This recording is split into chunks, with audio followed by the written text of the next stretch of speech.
The game is really bad at explaining itself. The fact that we need other people explaining things to explain the game, in and of itself, shows that the game is bad at explaining itself. Also, Nomura likes to let people have their own thought processes on the game. He very much is all for independent thought. Nomura is a madman.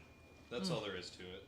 One thing I do like is he purposely leaves a lot of open-ended and maybe kind of things because he himself, it's one of the things I was going to get to later on, he himself has stated in Kingdom Hearts 3 that there are things he did in the game that are meant to be kind of cryptic and open-ended in a sense that you can draw. He wanted people to play the game and from their own experiences and their own creativity come to the conclusions along with what he put in and what he put together. He wanted his imagination and his creativity to merge with the player's imagination and creativity to come to the actual conclusion. Mm-hmm. That way, when people come out there, pretty much in his way, it's like saying, all right, you play my game, there's going to be some open-ended weird things, and you draw your own conclusions from that, and then, like, yeah, that's it. That's the... For you, that's the answer. Which I can kind of understand because, you know, a lot of fans hate it when series that they love just end in this definitive answer Nomura is they not don't agree lazy. with. Because he does a bunch of... there's small things he Hey, does Tess. with that. Most of it is just he goes out of his way to make shit overly complicated. I feel like it could also be a little bit of, like, indecisiveness as well. Because he did not plan for Kingdom Hearts to go this far when 1 was out. Started to form when 2 came out, and then it just went off the rails. Well, the thing was, it's not that he didn't plan for more. He had planned to do more. Alright, it's not that he didn't plan to not make more games. It was he didn't realize, as pretty much any person at the start, didn't realize how deep it was going to get. Because, like, even when you beat Kingdom Hearts 1, you have the secret movie of Kingdom Hearts 2. Right. So he knew he was going to get more stuff into it, and he was going to try and make it more darker, which has definitely got, not like darker, but like more of a depth into. But I don't think it wasn't until Birth by Sleep and Dream Drop Distance. That thing's got bonkers. Yeah, they started working on both of those games at the same time, I figured out. So. Because everything needed a little. This had to connect with that. But yeah, those are the games that really get the lore going crazy. Those two particular games.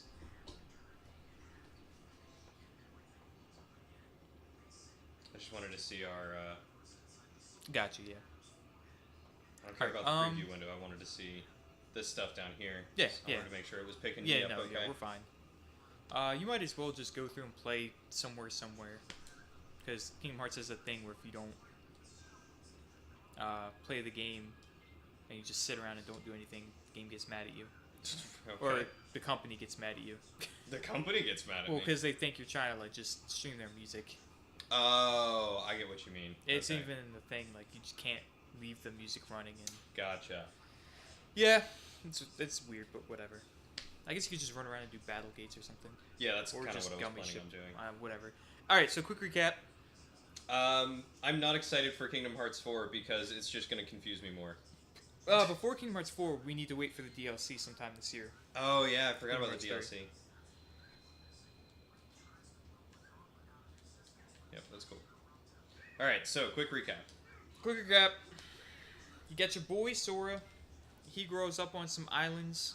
Not one, multiple, even though they only ever show one. Your boy Sora and your boy Riku, and they're bestest friends in the world. And then Kyrie shows up at some point, and she's a person. Barely. And well, okay, she's barely a character. She's definitely a person. And they're all best friends. And then stuff happens, and then Ansem's like, blah, blah, blah, I take over the body of a child and become evil, and then they have to beat Ansem.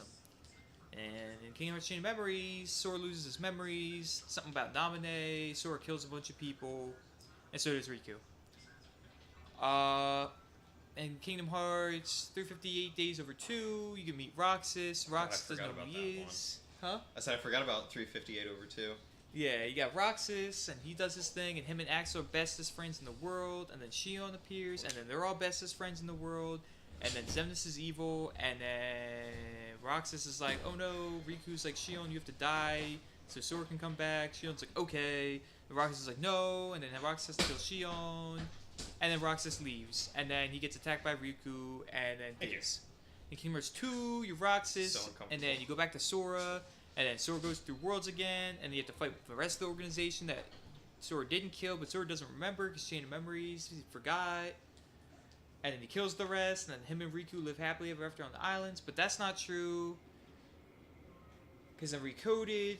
And you have to go through a diary, and it's Data, and then Data Riku and Data Sora help, and they find some stuff about Sora, and Shion and Roxas are still alive in Sora's heart, but they're suffering because they need their own bodies, because they somehow have hearts even though they're nobodies. And then Birth by Sleep is 10 years before Kingdom Hearts 1, and you got your 3 bestest buddies,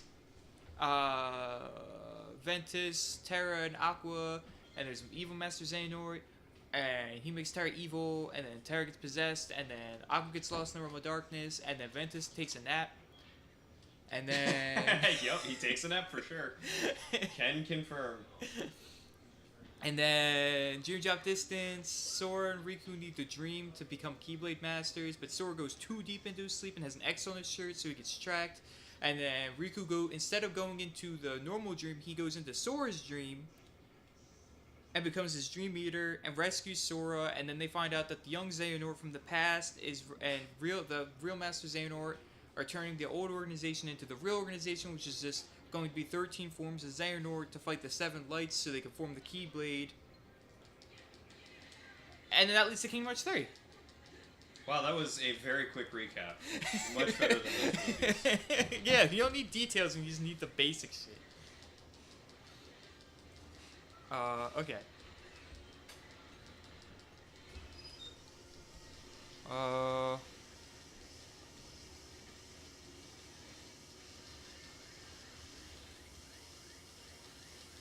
So yeah, I guess I did the recap. Now you got any questions? Let's try to answer questions about 3 and any other questions you don't remember anything about in general. Hey, I died.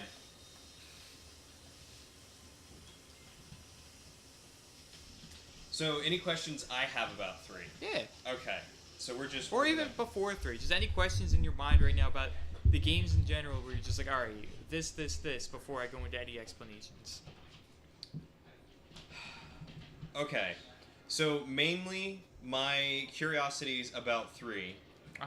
First one, why does Riku just have his Heartless just palling around with him all day?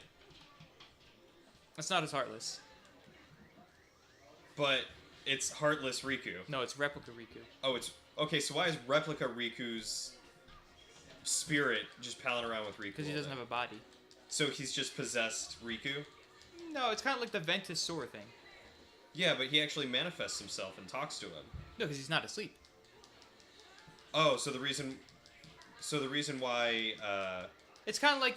You know how in Kingdom Hearts 2 at the end, Sora and... Roxas and Namine are kind of there, but not there, and Sora and Kyrie can talk to them? Yeah. It's kind of like that. Okay. I don't know. No, this is one of those things that I'm just gonna have to accept, It's isn't it? Kingdom Hearts. It's one of those things you're just like, okay. You just have to accept it and move on. Okay. Otherwise, it's going to eat at you for forever. So why does Namine go with Riku in the end? When he comes to Radiant Gardens and jumps in the ship and... Because in Kingdom Hearts Chain of Memories, Replica Riku has this thing where they get altered memories and they forget about Kyrie and have to protect Namine. So it's kind of like a canon thing that, like... I think Nomura stated it, or he might not have stated it. I could be wrong about this. But, like, the chain of events seems to be... Sora's clearly supposed to get with Kyrie, much to the chagrin of everybody that wants Sora and Riku to get together. Yep, that's fair. And apparently Riku's supposed to get with Namine because in Chain of Memories, that Replica Riku that was talking to Riku and did this whole thing, that his whole goal was to protect and save Namine. Because in Chain of Memories, that Replica Riku, all he cares about is protecting and saving Namine. Right. And because he knows that Replica Riku is a good guy and the other... It's weird. It's like, alright, that Riku... isn't replica Riku because the other replica. All right, part of the theory that people are talking about is that there's 4 Rikus, not 3. Because you think there's 3. You think there's Riku, you think the Rikus that's inside of him, and the evil Riku. Okay. But there's the theory that people think is pretty solid based on the actions and talk of how the Rikus talk. That the Riku in San Francisco and the Riku at the Keyblade Graveyard are 2 different Rikus. Huh. That's weird. How did they come up with that theory, though? They think that the Riku that you fight at the Keyblade Graveyard is past Riku from when he got possessed by Ansem. Okay. And that Donald's the useless. Riku that they fight in San Francisco is Data Riku from Recoded. Huh. Okay. From Jiminy's Journal data. Because if you look back at when you fight both of them, when you fight the Keyblade Graveyard Riku, he's very, I'm the best, I'm the real Riku, like this, that. Well, when you're up against the Riku from San Francisco, he's very calm, very like, not giving any information, not talking at all, like letting people believe whatever they want to believe about him, and then having his own like secret thing agenda, and having no idea, like people are just like, what is he doing? What is he thinking? Like he's very mysterious in a sense, and like calm, collected, and like smart about it. Whereas the Riku you fight at the Keyblade Graveyard is very hot-headed, emotional, like, I'm the real Riku. Okay, yeah, I see what you're saying. There were definitely two different They seem like 2 different personalities. people. I wish this thing had a cup holder on it. Yeah. It's got a freaking footrest, but no cup holder. So everyone's like, gee, Nomura, you get 4 Rikus? He really likes Riku. Riku is one of the best characters. Riku is the main character of the game. You just only ever see him through Sora's eyes. Mm-hmm. Isn't the one from Tokyo the Verminous Rex or something like that? No, I think you're thinking of a different Riku. Because the Riku in the... No, Verum Rex is from this, Toy Story. That's not Riku. Well, the Riku inside the game. Which is not Riku, but looks like Riku.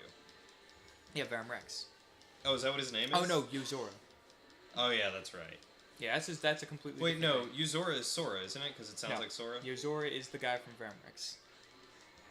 Right, but that's the guy who looks like Sora because the name is very similar. He people are saying it's a combination of the two. It was also probably the character that Nomura was going to use for Versus 13. What's Versus 13? Originally what Final Fantasy 15 was before, because Nomura was originally the head of it, Oh. and then that's why Final Fantasy 15 was in production for so long, because before it was after Final Fantasy 13 2, they were gonna have Final Fantasy 13 Versus, or it was right after 13, before 13 2 or after 13 2, and Nomura was the head of it. And after a few years of being in development, they switched lead producers, and he went back to producing Kingdom Hearts. He went back to Kingdom Hearts, and they took him off lead role for that and put him, back in Kingdom Hearts and stuff like that. And then I forget who they put as the lead, producer or whatever. But then they kind of scrapped everything they had done until then, and then that's when they came up with 15. Interesting. See, game studios really need to get their crap together. Oh my god, these guys are a pain. Yeah. It's because I keep using the Kingdom Blade. I want to use Wheel of Fate.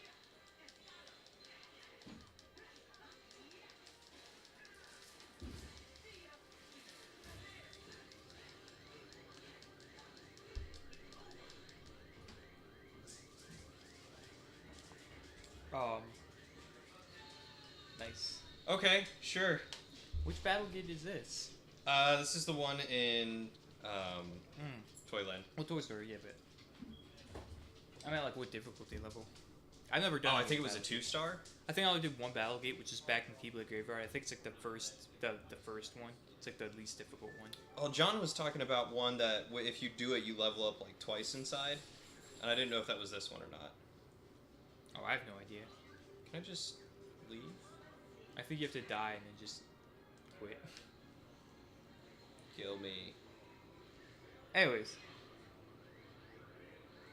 No. Hey, Not even Jesse. close. No, we haven't even gotten to the fan theory yet. That's when I'm gonna start getting crunk. Anyways, alright, so yeah, hit me with your questions. Or did I answer the Riku question? I think I answered the Riku question. Yeah, pretty much. It's just something I have to accept. Alright, It's so 4 Rikus. Zigbar being... Yeah, 4 Rikus. Zigbar being Lucio. Uh-huh. That one threw me for a loop. Because, okay, from my understanding, the only reason why he was really following Xehanort that he said was because he wanted a Keyblade. Which But he in only states in 3. Right. But... But not really, because in Birth by Sleep with Brig, he keeps asking how to get a Keyblade. Mm-hmm. But we all know if you watch, what is it, Back Cover? If you watch Back Cover, he is the direct apprentice to the Master of Masters, who had this book of prophecies, who basically knows how everything is going to end, and he realizes that he's got to disappear for some reason. So he gives Lucio a box and his Master Keyblade with his eye in it that allows him to see into the future. So his instructions were to observe everything that happens, to stay alive and observe everything that happens, and pass down that Keyblade. Mm-hmm. So what he ended up doing at some point... And also never open the box. And never open the box. And at some point, he ends up passing the Keyblade down to Xehanort. No, it's more like he himself passes off once and instructs the person he's passing down to keep passing it down. Mm. And his whole goal is to keep watch over what happens with that Keyblade to make sure that it doesn't, nothing happens to the Keyblade or anything. Gotcha. And to always stay close by and just observe. That's his entire role is to just observe the events of the world that happen. So then what he ends along up doing... with the Keyblade. What he ends up doing is joining Xehanort under the guise of wanting a Keyblade. Maybe actually still wanting a Keyblade, but he ends up getting the weird eye foreseeing Keyblade, which the name I don't ever remember. No name. No name. There we go. That's why I never remember it, because there isn't one. It doesn't It's have no a name. name. So at the end of Kingdom Hearts 3, if you get all of the secret Mickeys or whatever... Well, no, that's just the normal epilogue. You get that ending. The one where Sora wakes up in the thing with Riku waking up, that's the secret ending. With Riku waking up. The Yozora secret movie. Oh, that's right. That's Yeah, right. That's the Okay. The one you're thinking of is just the epilogue. It just have to. Okay, so the epilogue. So with the epilogue, I'm just gonna reload. So he ends up meeting four of the 5 people from Union Cross. Yeah. Who were also apprentices of Not the Master Union of Cross, Masters. back cover. I'm sorry, back cover. Who are also apprentices of the Master of Masters. Yes. And suddenly he's there with the box, and he has no name again, and he reveals himself to be Lucio. Uh-huh. Yeah. Why? Like that was probably the most He jaw-dropping explains string why. of everything. I His mean, role's done. his role is done, He's completed his objective. but I thought his objective was to observe. How is... I mean, he's still got to be observing, right? I mean, whatever he was supposed to observe and wait for apparently has happened. We don't know the full extent of it. We only know what we know from that movie. Gotcha. We don't know if Lucio ever talked to the Master of Masters again, or if there was more to that role than what was led on in just that movie from that one conversation. Right. Or if, Lucio has, his own agenda. This also, Nomura has confirmed that the hooded figure you see in the secret movie that's standing there looking at the moon and does the thing with the heart, Nomura confirmed that that's the Master of Masters. Oh. Yeah. Okay, that kind of sounds like his character. Yeah. Like, after watching the movie... It's kind of goofy, yeah. Yeah, it's really strange, and it sounds like something he would do. Mm-hmm. Okay. So the Master of Masters is still alive and around somewhere. Yes. Gotcha. God, where should I even go to do things right now? Is there a Go to battle the gate Keyblade here? Graveyard. Go to the Keyblade Graveyard? Yeah. The beginning of the maze?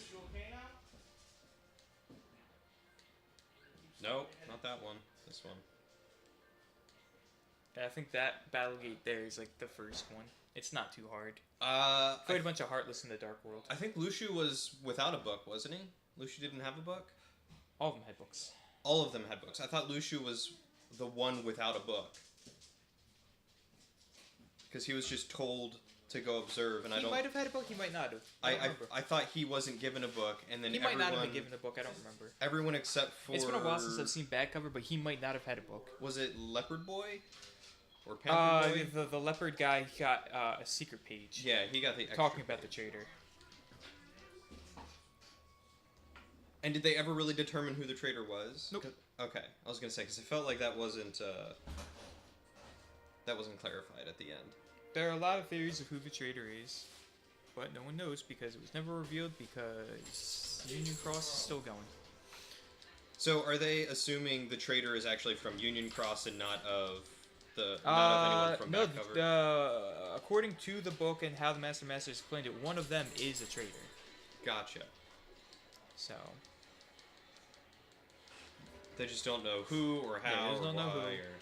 People are thinking. People think it might be Lucia. People think it might be the Master of Masters. People don't know. I could kind of see it being Lucia or Ased. Maybe, yeah, I think what people are assuming is that the foretellers, which is the people, the apprentices, the foretellers are effectively good people, and the Master of Masters is more kind of like how Xehanort was. How like Xehanort wasn't necessarily evil; he was more like more forward towards the balance. Whereas everybody that's a good guy in this. It's like no darkness, light, light, light, light, light. Whereas Xehanort and the Master of Masters was like, no, there needs to be a balance of the two. Mm-hmm. And the foretellers are of the same notion of Sora and everybody, where they're just like light, light, light. And they aren't necessarily bad guys. It's just more like they have a better understanding of the world than everybody else does, and they realize that there needs to be some sort of balance to everything. Though Right. Xehanort was a bit more extreme with it, and I believe the Master of Masters. Saw the extent of how extreme some things could get, which is why he came up with the ability to, eventually, as we see and as the theory dives more into, going into different world lines and dream worlds. Which is just bonkers to me because that's effectively messing with like alternate timelines and universes and Because Nomura has stated, Nomura has stated that with the whole world line thing is in Kingdom Hearts, I'm gonna get a tiny bit into not really the theory. I'm just gonna get into what's been stated. So the way the Kingdom Hearts works is, there is with the world that you're in, there is a decided fate. Like the whole fate, the whole thing in Kingdom Hearts 3, where they keep saying that the light will fade and darkness will prevail. Mhm. That's the fate of the world. Like that will. There's nothing you can do to stop that. It will happen. And even time travel is impossible. You get stuck in a loop, and you cannot break it, and you can't stop fate. Speaking of loop, remind me once you finish your tangent. I have a question about time loops.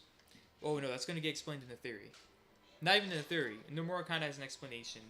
And the theory picks up on that and had an idea for it, and then Nomura kind of confirmed it in an interview on the Ultimania thing. So the only way to overcome fate and stop it is to go to a different world or world line or timeline or branching path where that fate doesn't exist. Okay. Huh. And stop it from happening in that world line. Not a lot of people assume that with the way that people came up with this theory and this whole different thing and the way that the different world lines from Union Cross shown and everything, that because you go to a different world and you go to a different world line and whatever, that the one before never happened doesn't matter. That's untrue. All of that happened, and it does matter because it happened. Right. You're just in a different branching path.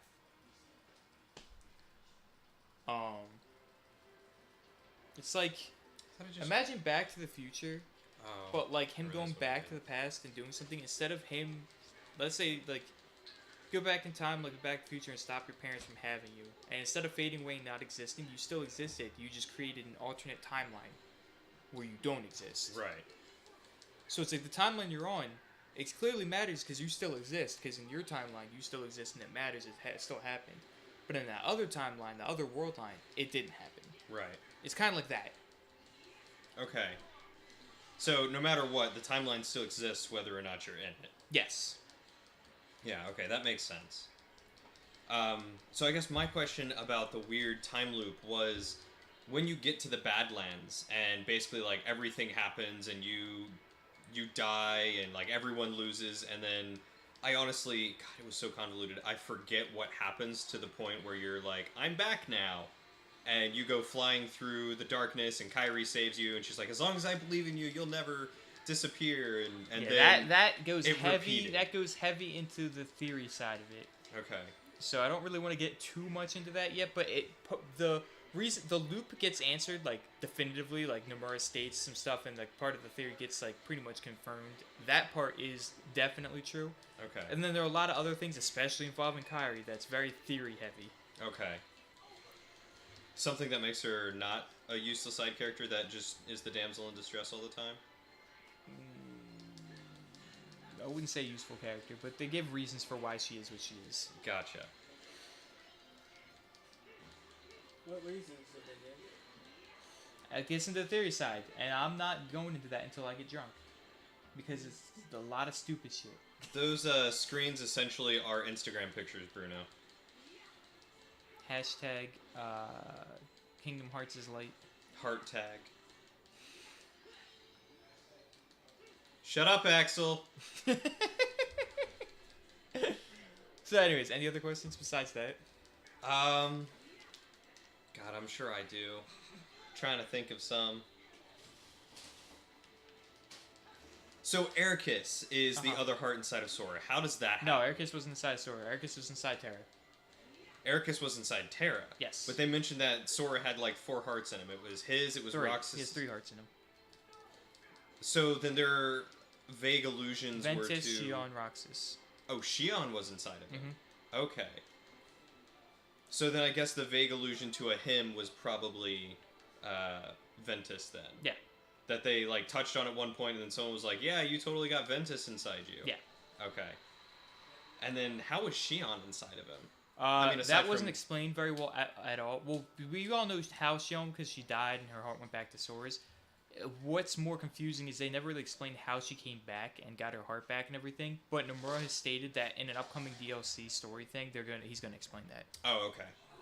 He's also gonna go at some point and explain the whole Naminé thing, how Naminé was able to exist even after Kyrie had what happened to her and everything that to get her body back and all this stuff. Nomura's gonna explain that and a couple other things in the DLC. Gotcha. See, I thought Ericus came out of Sora, No, and he so came I out was of like, holy cow. Because in had Birth by Ericus Sleep, inside him when the whole Terra time. actually kills Ericus, he kind of turns into this light thing and then kind of goes into Terra and disappears in a thing of light. But like the light kind of surrounds Terra and kind of goes into him a bit. And it's Gotcha. like, yeah. Okay. All right.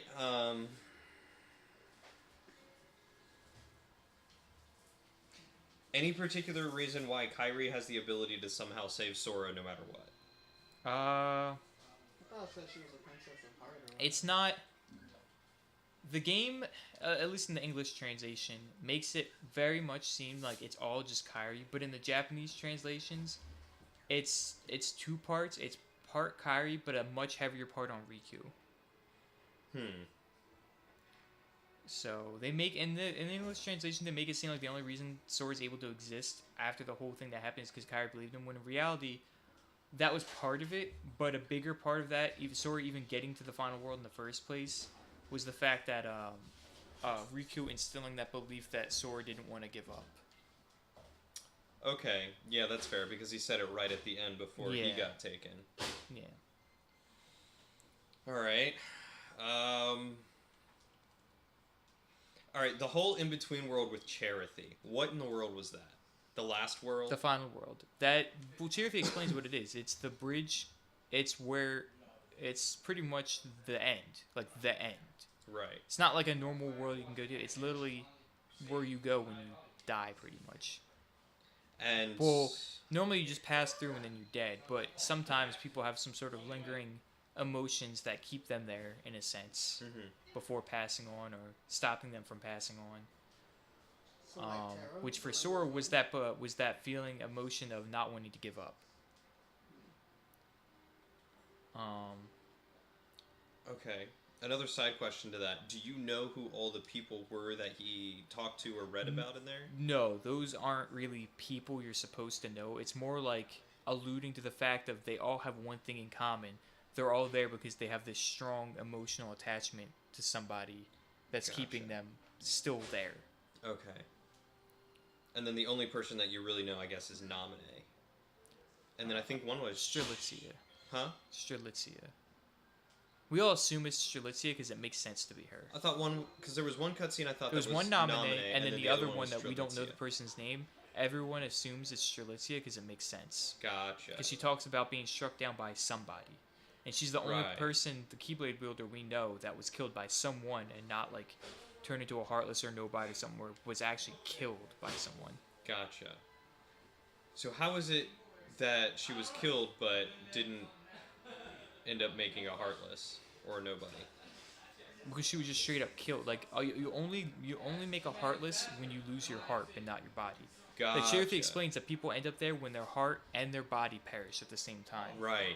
Because Kingdom Hearts death isn't the same as, like, our death. You can kind of die but not die if you get your heart taken or if your body gets whatever. But, like, if you were to die normally, like a normal person, you would just die. Gotcha. Is there not a Battlegate in Corona? Maybe. I don't know. There should be. Should be a Battlegate in, like, everywhere. Hey, what's that? It's a 2-liter, so. Oh, okay. Just so. See, I'm already out of a drink. I chugged mine already. It was good. That was a good mixture, Mike. It's like my favorite drink. I love it. What'd you have? I had the Mike's special. Green gummy bear. Yeah, green gummy bear.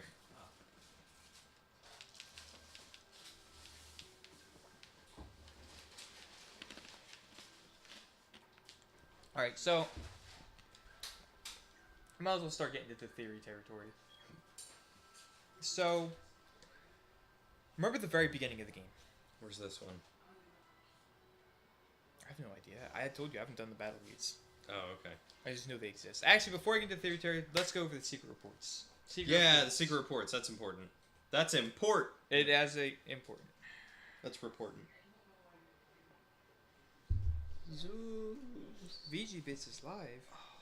Yeah, they're doing D&D. Oh fuck. Damn, I'm missing it. Oh, do you typically watch the D&D? Yeah. Sorry. Am I caught up on it? I don't remember. I haven't watched the last episode. I started to and never finished it. I might have not finished that episode. I think it was episode I don't 9. remember. All I honestly don't remember. All I know is that they decided to put me in the tavern and have me... Yeah, which worked because you weren't there. Yeah, you know, I'm fine with. But apparently Daniel is going to do, like, my own one-shot to That's cool. kind of catch us up. Yeah, so that'll be Nice. cool. Alright. Well, So- on the bright side, I don't have to edit this Oh one. fuck, yeah. I was gonna look it up on the computer, but I don't feel like having to walk away, so I'm just gonna look it up on my phone. So there are, I believe, 9 or 10 secret reports in this game. And they're all... I mean, the secret reports are usually pretty important because they fill in gaps in information and let you in on some secrets here and there. But I've never really read them until this game. And now I'm kind of mad that I didn't read the secret reports in the other games because it's actually pretty important. Actually, one of them from Kingdom Hearts 1 is part of the theory thing, and it's actually super important. Oh, yeah?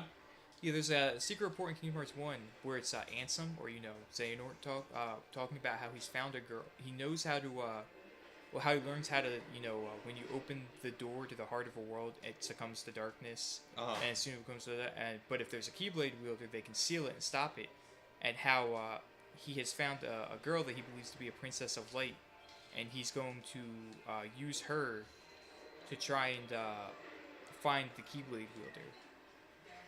And from the way it's written and the way the events happen in Kingdom Hearts, he's talking about Kyrie. Oh. So people assume, because there was never given an explanation why Kyrie left Radiant Guardian and went to Destiny Islands, and people think it's because of Ansem. Okay. He planted Kyrie. That goes into the territory theory of the Kyrie, the Xehanort. Xehanort's whole thing is he's planned for everything, and one of the things he's using Kyrie as kind of bait and to lure as like a trap for Sora, like the entirety of Kingdom Hearts. Huh. That's pretty deep.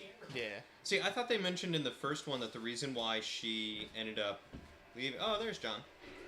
The reason why she ended up leaving Radiant Gardens was because the world started to succumb to darkness, and that she was Yes, but if that was true, she would have ended up in Traverse Town with everybody else. instead of Destiny Island. That is fair. But why Destiny Islands instead of Traverse Town, which has been explained to be the world that people go to when their world comes to darkness? Right. So, Oh god. yeah. And Destiny Islands of all places, like, really? Yeah, what better place than You a know, tropical the place island where you that can Xehanort kick back grew and up in? relax? Yeah, that's fair. I forgot that he can just warp in there. Well, no, like, that's where he's from. In Dream Drop Distance, he reveals that he's from Destiny Islands. Really? Yeah.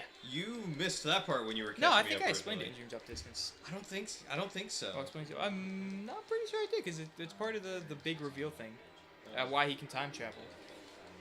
Yeah, I know I did, because the way to time travel is the point of beginning. And old man Xehanort, the one with the brown coat from Kingdom Hearts 1, Right. is the oldest form of Xehanort right before he dies. Okay. And he always meets his young self, who grew up on Destiny Islands, and teaches him how to time warp. Huh. Okay, I remember that part. I just don't remember him being from Traverse Town originally. No, Destiny Islands. Or I'm sorry, Yeah. being from Destiny Islands originally. Maybe I missed that part. It was a lot of information to take in over the Yeah. night. That's 7 hours of catch up. Yeah. Alright, so Secret Report 1. Alright, so it's called Recollection. Yeah, it's called Recollections. This is, am I alive? I awoke in a cell, alone until the researchers came with their tests and their prodding to uncover my identity. I had no answer to offer them. 4 friends and a key. That is the sum total of my memory. I could not even recall my name. I was simply called X there. My only solace was the time I spent talking with the 2 boys who would visit from time to time. One day a man came to take me from the prison. I could not see him for the darkness, save that he wore an eye patch. Even now, Sigma. years on, I feel no closer to understanding who or what I am. May my heart be my guiding key. And that's the Master of Masters catchphrase there. May your heart be your guiding Yeah. key. Now, the big things to take from this are no memory, scientific experiment on her. Only memory she has is 4 friends and a key, So, which means she was in a group of 5. oh, this is a woman talking? Yes. Oh, okay. Well, the reason we know it's a woman is because the 4 friends and key, I said, okay, the 2 boys that kept visiting her. Now, Lee and Isaac kept visiting this girl that was being held hostage by by Ansem the Wise and Xehanort, Okay. and they were trying to rescue her, and then she disappeared one day. Did they cover that in Kingdom Hearts 3 anywhere, or was Yeah, that... Lee okay. and Isaac talk about it. Okay, They reference it. It's the first time they even mention her at all. gotcha. Where they're talking about we're supposed to, meet that girl. We're supposed to rescue that girl. You forgot about it. This, that. Oh, yeah, okay, when Mm-hmm. when Axel was sitting on the clock tower being all sad with 3 things of ice cream, and then Zyx is just kind of like, hey, I'm going to steal one of those and eat it because you're not going to eat all 3. Yeah. And I would have been like, dude, I will totally eat all 3. But yeah. So, yeah. And then they called her X. Because they didn't have a name. Which is where the X starts to become really important. That's why they could track Sora! And then the 2 boys, and then one day someone with an eye patch came and took her out of the prison. Right, which sounds like Zigbar. Yeah, it's Brig. Right, Brig. Who we all know who he really is. Yes. Lucia. And he knows who she is. Because, yeah. Shion. No. I'm just No. being dumb. Alright, so Secret Report 2, Mark Okay. Mastery Journal. Some days have passed since I set off on my journey to prepare for the Mark Mastery examination. Ericus asked for leave to undertake the same pilgrimage, but apparently I am to be first to tour the worlds written of in the old fairy tales. Until a few short years ago, I'd known only my own world, a speck of land surrounded by sea. How I dreamed of yearned for the world beyond, and granted guidance from the future, I left that nest behind. As I treaded the path to my master's side, I came in contact with darkness in many forms. I knew even then, as by instinct, terrifying as its power was, it could be harnessed, mastered. Ericus is a blue blood descended from the very first masters in the Age of Fairy Tales, but I did not come this far to indulge in adulation. I will be his peer, his equal, and to do that I must learn to wield the power born from both darkness and light in proper balance. From Xehanort. Okay. So that's another clue as to how he's from Destiny Islands, too. Even though I already said he was, but yeah. You got Secret Report 3, Experiments of the Heart, Notes on Subject X, Excerpt 1. The subject was found in a central square shortly after dawn. Female, approximately 15 years old. After 7 days' observation, she spoke her first words but could not provide a name. Subject exhibits signs of profound amnesia and displays concern about which world this is. Her words suggest that she departed her homeworld with others, though she cannot recall the names of her erstwhile companions. All efforts to explore those memories have met with a rejection response. After his initial experiments on me, Ansem the Wise ceased his research into the heart, his hand stayed by some fear I cannot fathom. Yet this new subject is like me, devoid of memories. She is the perfect sample upon which to continue my master's work. She too could benefit from it. By traversing the heart, we have a direct path into memory. I myself have begun to reclaim my lost past thanks to these various experiments. Who was she when she came? These are questions no scientist could ignore, and the words she muttered, "May your heart be your guiding key," from Xehanort. Huh. So she somehow knows that whole... Because it's the same person from the first excerpt. Right. So I wonder where the master... So... Shortly after Terra came back from Aqua saving from the realm of darkness and lost his memory and became Terranort, Okay. I became a researcher. Sometime after that, apparently, time-wise, she appeared. Also in the town square, seemingly out of nowhere with no memory of where she was from, just knowing that she was from another world. Who is the missing Force Seers? The missing Ava. We don't think it's Ava. Okay. Why don't we think it's Ava? We think it's one of the 5 Union leaders from Union Cross. Okay. Do we think it might have been... Because it says she's 15 years old. Right. She's a child. And all the Union leaders from Union Cross were children. Right. Okay. All the foretellers are adults. Okay. I mean, so people it's hard to tell behind the mask. People think it's Skuld, who who was one of the 2 females. Okay. The other one being Sorestria or whatever. Well, no, Strelitzia died. We know that. Strelitzia? No, Strelitzia is the one that died. I think all the other Union leaders are male, because you have Laurium, Brain, Ephemer, and Ventus. Oh look, there's the first secret report. Yeah, that's the first one. So don't you think it could be possible though that maybe with Strelitzia dying, maybe somehow going to another world, or do you think we she think was Strelitzia is the one that's in the final world. Right. So you don't think that there's any way that he'd somehow pull something out of his butt? No. Okay. No. We have Secret Report 4, Experiment of the Heart, Notes on Subject X, Excerpt 2. Subject's memories have not returned, and our conversations remain less than lucid. What fragments can be gleaned evoke a bygone world, like one out of fairy tales. As improbable as it seems, the question may not be where she has come from, but when. If she truly has crossed through time, the prospect of probing her heart is all the more compelling. My pilot studies used a handful of subjects, but none possessed the fortitude to endure them. Ultimately, all suffered mental collapse. I knew it would be a heavy blow to lose a subject as unique as she. Upon discovering the tests I've been conducting, my master demanded that I cease my work immediately and destroy what research I've compiled.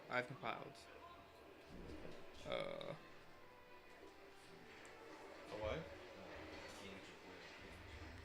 Oh, I see. Worse still, he ordered the release of my remaining subjects. She is gone. Where's Subject X now? Has wise Master Ansem hidden her away? Whatever the case, I will not be deterred. I will take her place as the first subject in the grand experiment to come. Xehanort. Then you have Secret Report 5, Memoirs, Excerpt 1. The castle is a wonderland to us children. Within its walls, Ansem the Wise conducted his research, and the fruits it bore allowed everyone outside to live in peace and happiness. That alone was enough to stoke our interest. The thought not all of the rumors that escaped its walls were so benevolent. By night, the muffled sounds of human wails emerged. There was talk of dangerous human experimentation. Leah and I couldn't help but hatch a plot to steal inside and sate our curiosity.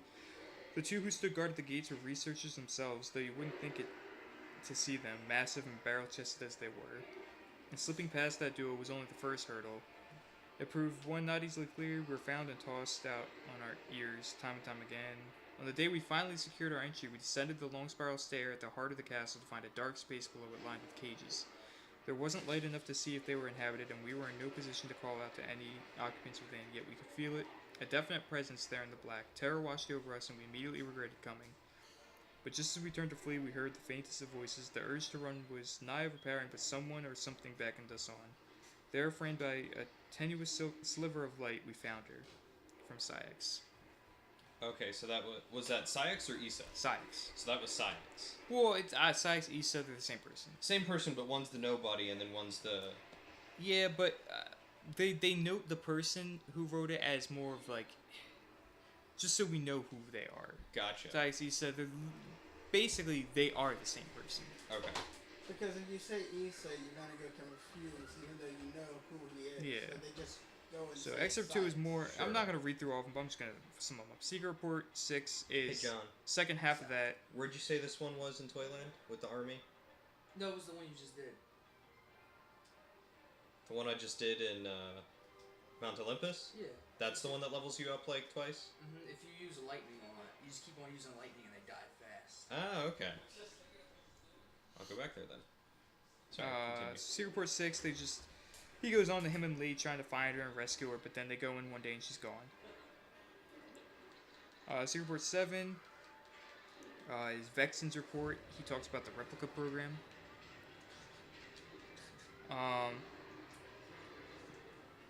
He talks about being defeated as a nobody and then reawakening as a somebody again, but he didn't wake up right away. But he eventually woke up. He talks about how he produced about 20 vessels for the organization through the replica program, most of them being failures. First success to emerge from that was the Riku replica, and then subsequently Shion, number I, was essentially indistinguishable from a natural human, though she became unstable due to the influence of others. And then he talked about using those two as the foundation. He pretty much worked to make near perfect replicas. But just as he was about to be completing of them, pretty much the organization showed up.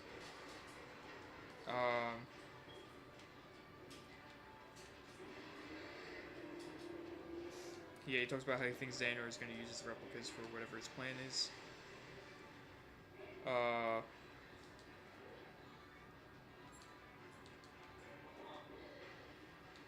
And he talks about how he went outside, he got greeted by, I think Syx. Or maybe it was young Xehanort or somebody. He got greeted by somebody and pretty much got joined back to the organization, but he talks about how he does it to atone as he is revealed to try and get the replicas back and Gotcha. do good. Okay. Secret Report 8 is about, it goes on more, talk about how he figures out about the real organization.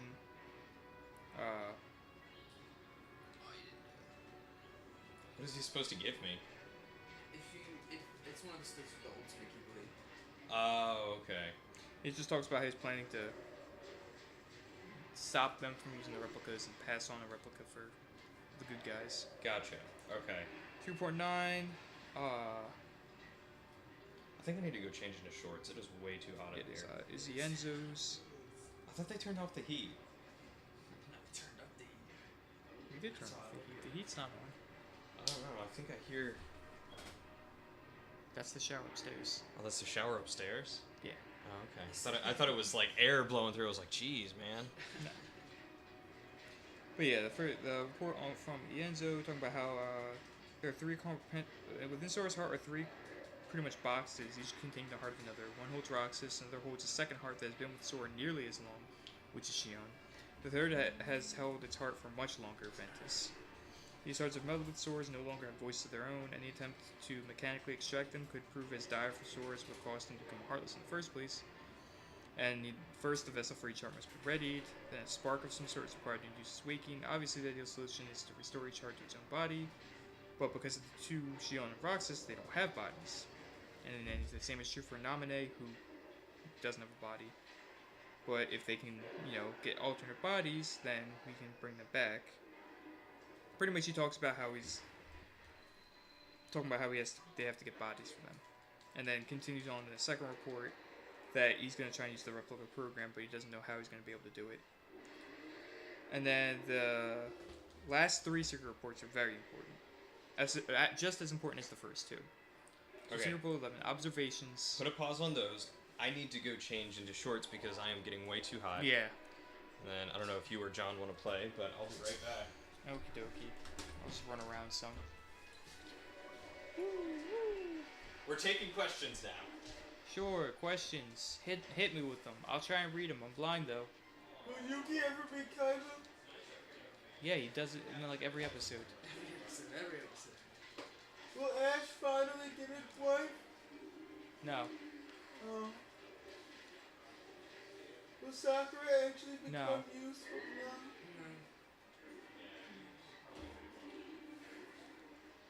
Will John ever get laid? No. Oh. Maybe It's a someday. big no. Big mood though. Big mood.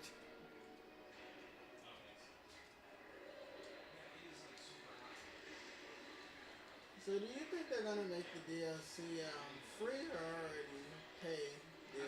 I don't think. I think there's gonna be both. The story mission that's gonna explain the Shion thing is gonna be free, but some of the other stuff might be paid for. Like when he does a big final mix update to the thing, I think that's gonna be a possibly paid DLC. So, question I had is, what's the difference between the Union Cross leaders and the guys that we saw with? They're different people. Really? Yeah. Even though they wear the same masks and all that? What, in Union Cross? Yeah. No, Union Cross is the mobile game. Oh. Back cover is the movie about the foretellers, but Union Cross talks about it's after the Keyblade War, because the Keyblade War is supposedly the end of that. Oh, so Union Cross is after Keyblade War. Yes. Oh, the back cover and everything is before that? Yeah, back cover is the very beginning of all this, and then Union Cross is the Keyblade War is incoming, and Masters pretty much tells Ava, hey, you need to choose 5 new Union leaders for the new world that they're going to go into, and they pretty much go into the first new world line, where the Keyblade War never happened. Huh. So our world that we're in is where the Keyblade War did happen? Didn't. Did it? Well, no, it did happen, but like we don't. Well, Union Cross isn't finished yet, so we don't know the story. Oh, okay. Alright. Fair enough. So we don't know if we're in the original world line or if we're in. Well, we know we're not. Because of the theory, we can kind of confirm that we're not in the original world line. Thanks to a couple of reasons. What? How did I dark that? So it's kind of like Dragon Ball Z, where we're in an alternate timeline instead of the original, Yeah, I guess you could look at it that way. which was trippy in its own sense anyway.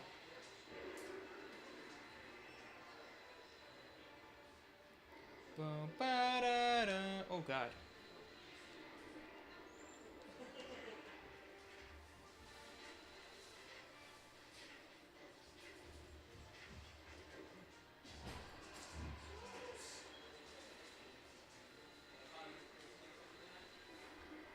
She may die, right? No. Well, probably. We don't know. He ran away. He ran away. Yeah. Ah, so much light. What are you doing? Trying to get air in here.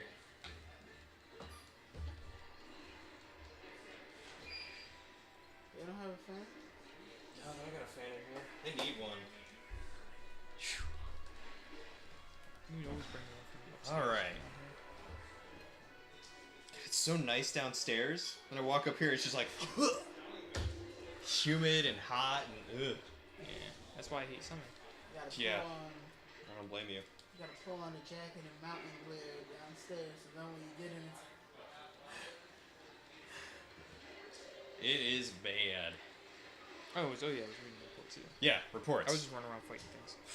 God, Super the Bowl controller's 11, even hot. Jeez. Observations Excerpt 1. I've seen it through. The Keyblade War unfolded exactly as written on the lost page. Now the Keyblade the Master entrusted to me must be bequeathed to another. 5 Union leaders have been chosen from the surviving dandelions. I will pass the Keyblade to one of them and then continue watching the future unfold. Yet it seems that someone has pulled the old switcheroo. One of the 5 is an imposter, someone the Master did not choose. They represent a virus in the program he so carefully wrote. The virus has begun a strange undertaking, a reckless plot to allow the 5 to escape into another world line. Surely such a thing can't be possible. We're talking about the same trick that allowed the Dandelions to transfer to other world lines after the Keyblade War. These children are no masters. They haven't the means. Unless, of course, a certain lady of magic summoned here from the future knows more than I do. The whole Union Leader thing was supposed to be by the books. Are these new events just another phase in the Master's grand plan? Secret Report 12. Observations Excerpt 2. So who is that supposed to be, Lucia? Yeah. Okay. Even on a world line with no Keyblade War, peace is but a dream. In the absence of us and our Master, a darkness arrived, the one that shall surely lead the world to yet another demise. Amid the chaos, I bequeathed my Keyblade to one of the Union Leaders, just as the Master instructed. They're getting loud back I watched as the 5 were sent to another world line, at no small cost, ensuring the line of Keyblade wielders would live on. And now, Keybladeless, I must depart this land to fulfill my final task. This means casting my own body aside and sojourning my heart in vessel after vessel, as many as it takes. But I will continue gazing upon each passing era, one into the next. In time, be it years or decades, centuries or millennia, I will meet the 5 once more. Somewhere in this cyclical history of bequeathings, a chosen one will appear and reenact the Keyblade War. When this scapegoat arrives and takes my Keyblade in hand, that will be the time to take the stage and finish my role. The Lost Masters will awaken. So that's him talking about Xehanort, who takes up the Keyblade and is like, "Yo, dogs, let's start this war." Yeah.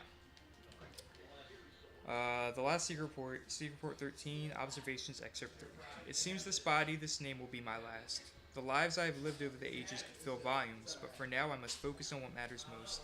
The Keyblade has been successfully passed down, generation to generation, and it seems a Keyblade master devoted to the darkness may finally arise. Until now, I have watched over the course of events from a distance. Perhaps the time has come to intervene. I need only play the role of a fool desirous of the Keyblade's power. I will don the mask of his ally in order to keep watch over my Keyblade from close by. The gazing eye, a Keyblade forged from the eye of the Master of Masters. He passed it to me as I have to others, and through it he can see the future, all that will ever come to pass. Spanning the ages and body after body, life after life, my task has been to keep vigil over the eye as it passes from hand to hand. It has been a long time, longer than I can express. But now at least the Keyblade War has begun and Kingdom Hearts will open. A true and complete Kingdom Hearts, born of the clash between darkness and light. I will soon be reunited with my old companions, and in that moment my long vigil will reach its end. He will return. So the Master of Masters will return. That's what we assumed, yeah. Gotcha. So Zigbar or Braig or whatever his name is the last body that Lucia takes on. Yeah. And his whole goal is pretty much completed now, and now his plan shall commence, which is what everyone's like, alright, well, that's what the next Kingdom Hearts is all about. Lucia and the Master of Masters' grand scheme.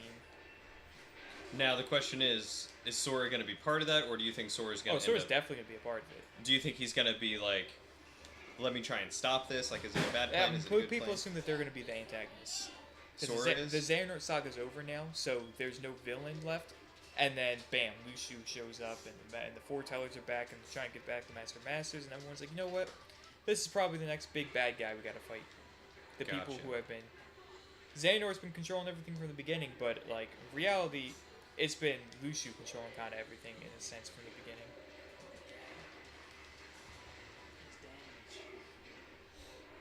But yeah.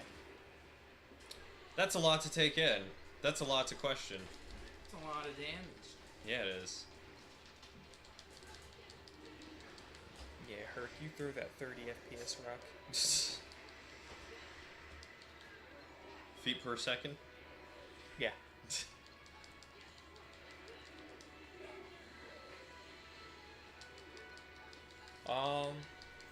Alright, so now that we've kind of gone over the secret reports... Yeah, which let you know about the secret person, the girl that Ienzo, Isa and Lee are talking about. Who we presume is... Who they just refer to as X because she doesn't know her name. She's from a different world or possibly time. She talks about 4 friends and a key. And who do we think the 4 friends are? Or is that Lee... No, we know the 4 friends she's talking about are to be...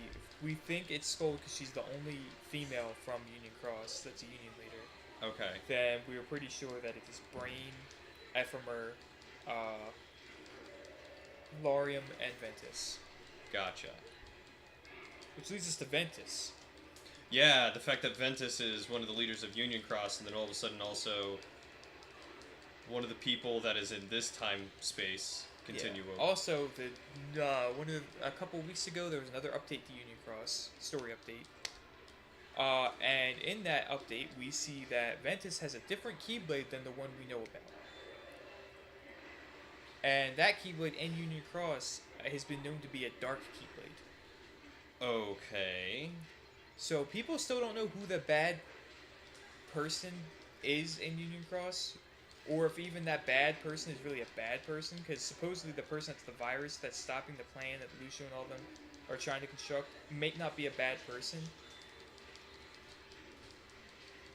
People assume it's Brain though, because the way he talks and all the cutscenes makes it seem like he knows what's going on, and he kind of seems to be the thing. So that's what I'm assuming. It's probably Brain, and people also assume that he's because they talk about how Ericus is descended from the line of the ancient, like the first Keyblade wielders. People assume that from Brain came Ericus, and he's a descendant, and that's why Ericus is always like he's the good guy, but he's always up to some shifty stuff. Okay. Which, like, in the games that I've played, I haven't witnessed any shifty It's really stuff. only on this, when he keeps doing the chess stuff, the shenanigans he keeps pulling on Zane or whenever they're playing chess. Oh. And it was all like this. It seems like he's always cheating in a sense. Gotcha. And he always seems to know more than he lets on. Gotcha. So let's go into this thing. So, like I said before, remember the very beginning of I think I need another drink for this, don't I? No, it's fine. The very beginning of Kingdom Hearts 3 starts with it's different. The beginning of Kingdom Hearts 3 is very different than the beginning of any of the other Kingdom Hearts games. Okay. Because in the other Kingdom Hearts games, when there's the opening cutscene kind of movie thing, it always ends with whoever you play as right in the beginning waking up. Sora doesn't wake up in this. In this one? Well, after the opening cutscene and you do your dive to the heart thing that you always do in the very beginning, and then afterwards, the first cutscene after you get out of that prologue, like, tutorial thing, is always someone waking up. Like in Kingdom Hearts 1, he wakes up on the beach with Kyrie. In Kingdom Hearts 2, it's Roxas, he wakes up. And Birth by Sleep, they don't have one of those, really. Or no, they do, and it's Ventus waking up. In Kingdom Hearts 3, there is none of that. You do the dive to the heart thing, you fight that weird dark side, and then the game kind of just starts. Okay. Which is strange. If you're looking into the way the other Kingdom Hearts work, it's weird that this one does that and not the other one. Right.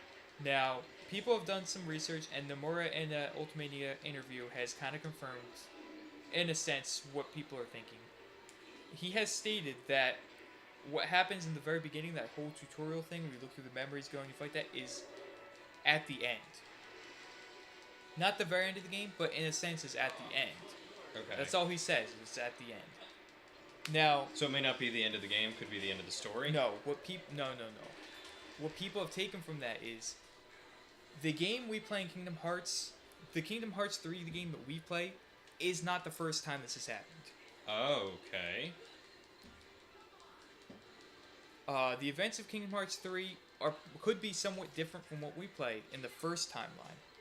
And then when the whole Keyblade Graveyard thing happens, because fate has dictated this thing and they can't stop it, everyone loses.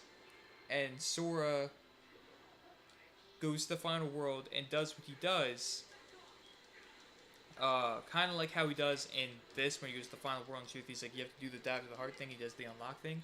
But people think when he does that, it goes to do that, he instead does the dive to the heart in the tutorial.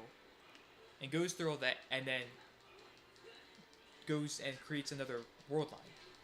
Gotcha. One where they don't fail and they do defeat. One where it's not like they can, fight that fate and be able to get out of it, like stop it. Gotcha. Which one is why where Terra's essence comes now, in or something. and then when we play, we start with that, and it's kind of weird. And then when we go through the game and do the time warp thing, you have to talk in the nominate and do the whole thing where we go back. We're able to stop it from happening because it's not fated to happen. Even though they say it's fated to happen, it's not concrete fated like in the other timeline.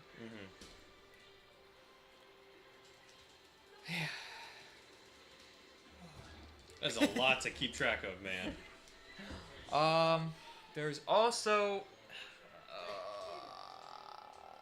is a lot, and I'm not gonna fully get into it because, like I said, there are things that are kind of iffy.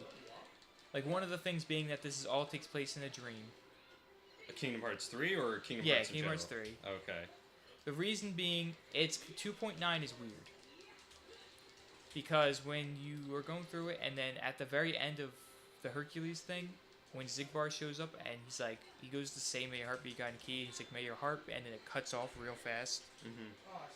The same sound effect and thing happens to Riku when he gets attacked by the Heartless, and then the voice calls out to him, and he's like, "Who are you?" And it says, "Me, I'm," and the same thing happens. People think that right then and there, both Sora and Riku drop into a dream, kind of like dream drop distance. Okay. And one of the evidence they show is that in 2.9, Riku's hair is different than when 3 starts. Different how? You're gonna look up pictures now, aren't you? I have to show you a picture. Is it like longer? Same like It's cut? shorter. It's shorter, and it's the way it's. If you notice in Kingdom Hearts 3, his hair. You never played Dream Drop Distance, so you don't know about this. Mm-hmm. In Dream Drop Distance, it starts before they go into the Dream World. Riku had his hair cut shorter from 1-2, but then when he goes and then he becomes Dream Riku, his hair gets a little bit shorter, and it's like a different hairstyle. And when you play 3 and 2.9, he looks very much like the beginning of Riku in Dream Drop Distance. But then after 2.9, when 3 starts, his hairstyle looks very much like Dream Riku from Dream Drop Distance. Gotcha. So they think that Kingdom Hearts 3 in its entirety is a dream sequence. Yes. Which would explain why you can summon the Dream Eaters. The biggest thing is Bumpus, who is the Dream Eater. Dream Eaters This can dude? only be summoned in Dream Worlds. This dude? Yes.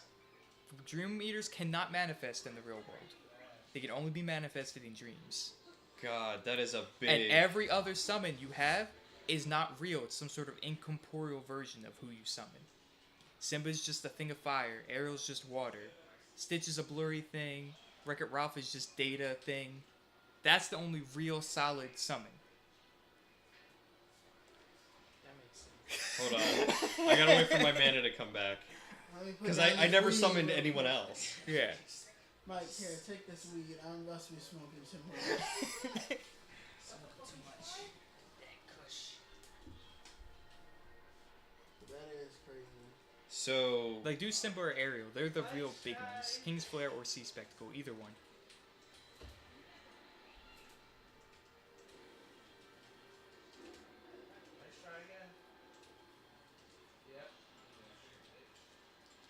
He's not really Simba. Huh. Yeah. He's like... And the fact that you can do flow motion. Even though it's the real world. Supposedly. because flow motion was something It's only something in in Dream Dream Drop World. The only reason they can do that is because they're in a dream. And then the amusement attractions. Dream-like things. Yeah, that Now, is mind you, true. this is all theory because there's one big thing that could debunk this whole thing is Dream Drop Distance says that in those dream worlds, there can't be Heartless. That is true. Now, that could be debunked if Nomura comes out and states that the only reason that those dream worlds can't have Heartless is because they were sealed. Now, if you go to a world that's not sealed and is a dream, they could have Heartless. We don't know. But if Nomura says, yeah, no, dream worlds can't have Heartless, then that debunks that whole theory. Gotcha.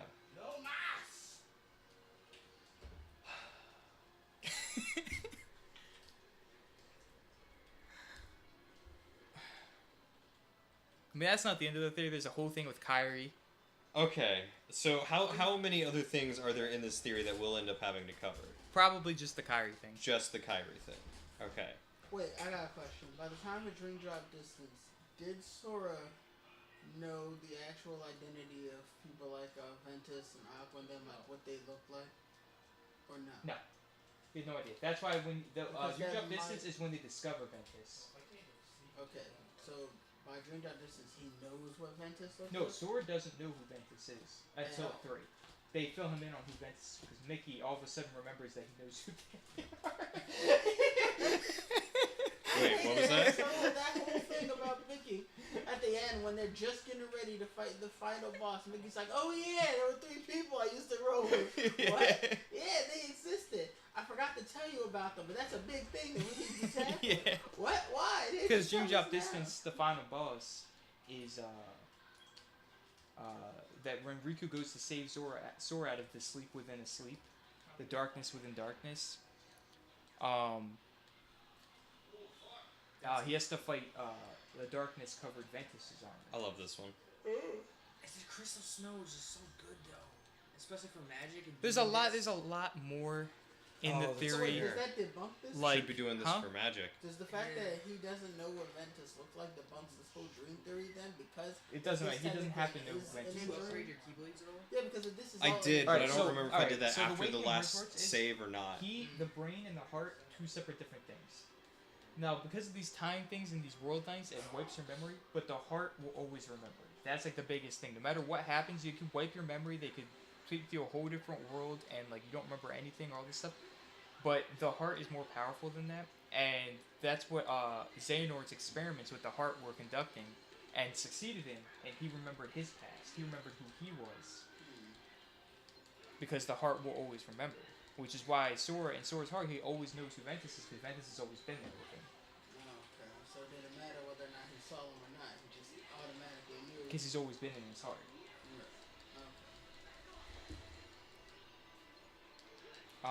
There's a lot more to it. There's like a lot of symbolism and hidden meanings in the openings, and some other stuff about Riku being the light. Yeah, I mean, this Kingdom Hearts as a series has always been about Riku. I mean, Yeah, Riku for sure has always been like the strongest of them. Technically, has the strongest light. Because in Birth by Sleep, when Terra and Aqua are both kind of riding, searching the planets and stuff, they come across this really, really blinding bright light, and the light leads them to Destiny Islands. And Terra almost immediately looks at Riku and goes, "The light," huh? and that's why he bequeaths him with the Keyblade. Right. How did Sora end up getting the Keyblade again? Kingdom Hearts 1, Riku goes, "Come on, darkness," and Sora goes to get him and gets swallowed by darkness, but then there's this really huge flash of light, which Nomura's confirmed was Riku. Even surrounded and drowning in darkness, Riku's light was like as bright as the sun, and bequeathed to Sora the Keyblade. Oh, Because it was like it was an unintentional thing that Riku did to protect Sora. gotcha. People also thought for a time that Aqua bequeathed the Keyblade to Sora, but she didn't. Because when Aqua came back, She gave it to Kyrie. After, Yeah, the reason Sora can use the Keyblade is because of Ventus.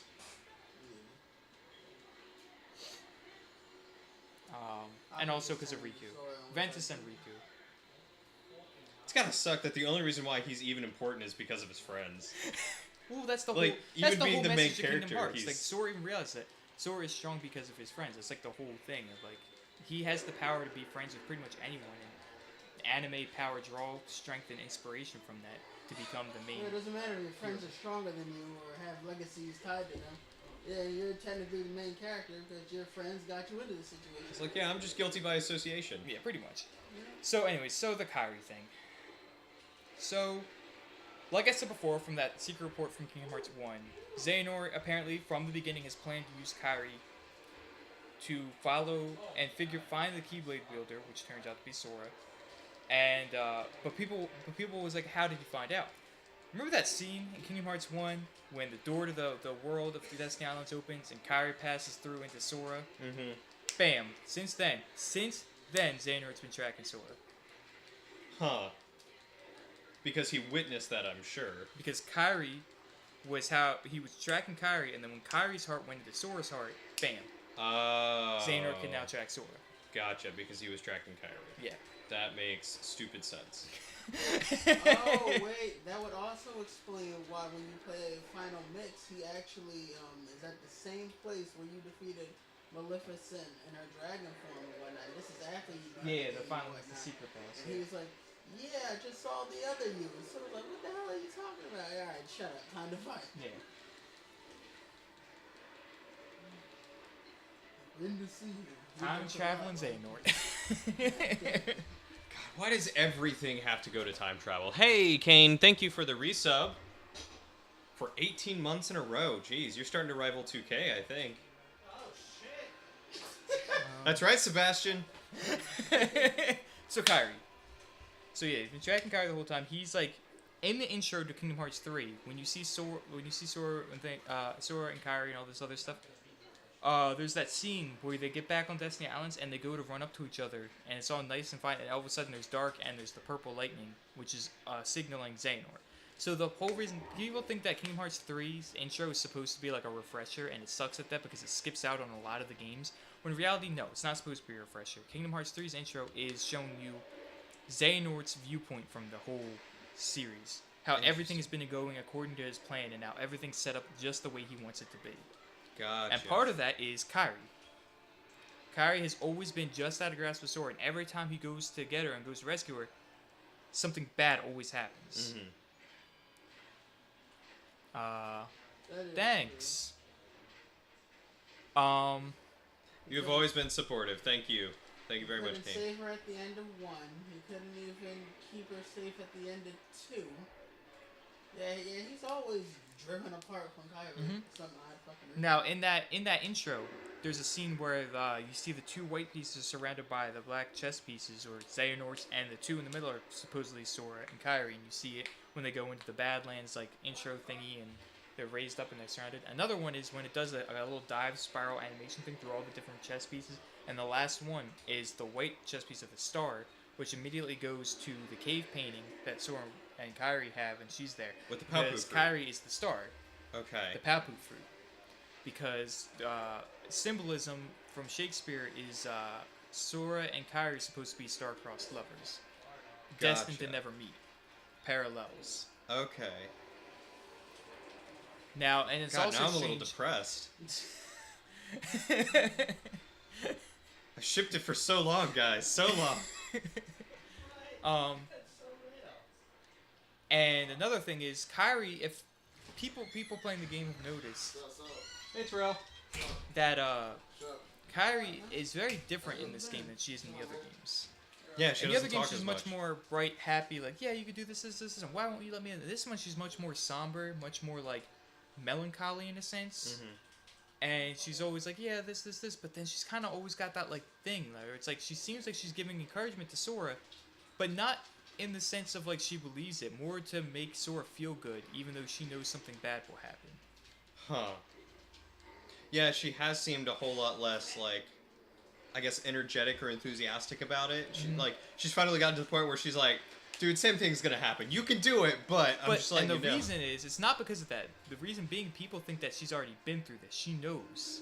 Oh. Because, and then one of the things, before we go to the Badlands, when everybody gets together before they go to the final fight, there's that scene where they're all on Destiny Islands, and then Sora and Kyrie share the Papu fruit. Now, when you watch it the first time, it just seems like, just like the painting. But if you look close, you can see on Sora's side, there's a tiny bite missing from Sora taking a bite out of it, but on Kyrie's side, there's no bite. So the one that he fed to Kyrie had a bite taken No. out of it? Okay. The one that He Kyrie took a handed bite over to out. Sora had a bite in it, and the one that Sora had over to Kyrie didn't have a bite. Okay. And the joke was like, what, does Kyrie not eat? I mean, she never ate the ice cream that was given to her, but no. The thing is, like, that's one of the things that Kyrie does, is she tries to encourage Sora and make him believe everything's going to be okay, even though she knows it won't be. Hmm. And why does she know it won't be? Because she's been through it before. Because Kyrie doesn't have a heart in Kingdom Hearts 3. Okay. The reason we know this, or the reason we believe this, is at the end of Kingdom Hearts 3, when Xehanort does the thing, she was really weird. She turns to, like, that glass water substance and shatters. Now, we have no other instance, we have no other instance of someone being struck down by Keyblade like that and stuff, except we do. Strelitzia, Union Right. Cross. When she was struck down, she faded into light pieces and her heart escaped and went up into the sky. Kyrie doesn't do that. No heart escapes whatsoever. It's just glass shattering.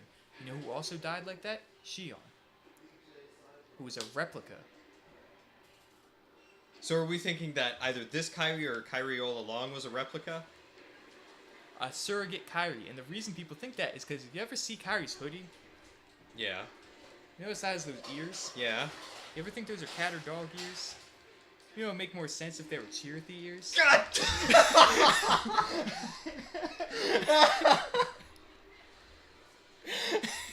God. I drew the connection right as I was about to say. You're like, Chirithy. So you think Kyrie was Chirithy all along? Not Chirithy. A possible. Now we don't know if it's or not a Chirithy, but the theory doesn't know if it's. The theory is that it's definitely not normal Kyrie. It's definitely a different Kyrie. Whether it's not real Kyrie and an imposter, or if it's the real Kyrie but not really her. Okay. But they feel that they know for sure. Like the theory is that it's definitely not normal Kyrie. Okay, because her heart didn't escape, and that would be a detail that Nomura would put in there. Yes. That's not something that would just be like, And we the forgot whole to hoodie render. thing, people would cross off as stupid, but it's been done before. Right, with the X. And another thing, the thing with the hoodie is in one of the trailers, I think that was in 2015, that scene with her with the hoodie, there were no ears and it was like detailed out. And then later the ears were added, and people were like, well, they just added it. Well, no, because in 2013 or 14 or 15, Nomura, around that time that cutscene got released, Nomura stated that all cutscenes were finished. And that on purpose, they didn't put the ears in until later in that cutscene. And also around the same time for Union Cross, there was an update. And it had art for Sora, Riku, and Kyrie in it, and they had different outfits. Okay. And Nomura stated that they were inspirations for Kingdom Hearts 3. And Sora had kind of the same outfit he does in this one, and same with Riku. And Kyrie has the same hoodie with the ears and everything. We're just destroying this Now man's another thing, mind. pause the game real quick. Alright. Now hit the PlayStation button. Now Kingdom Hearts 3. Now the logo. I noticed that one is missing one on the end Uh-huh. there. Yeah. Uh-huh. I've noticed that. Uh-huh. Okay. It's not a mistake. Oh, I figured it wasn't a mistake. That's an intentional logo there. What is this? Intentional 3 since they and announced 3/4? it back in Or 2013. 2 and 3/4? I don't know. Now, Wait, when it's the been that intro way since happens, at the end they 2014? do the zoom out of everybody. You have Riku with a bunch of people, Sora in the middle with a bunch of people, and Kyrie on the right. So the three things represent each of the three main people. You have Riku on the left going from darkness to light. You have Sora in the middle with the crown, and you have Kyrie, who's missing.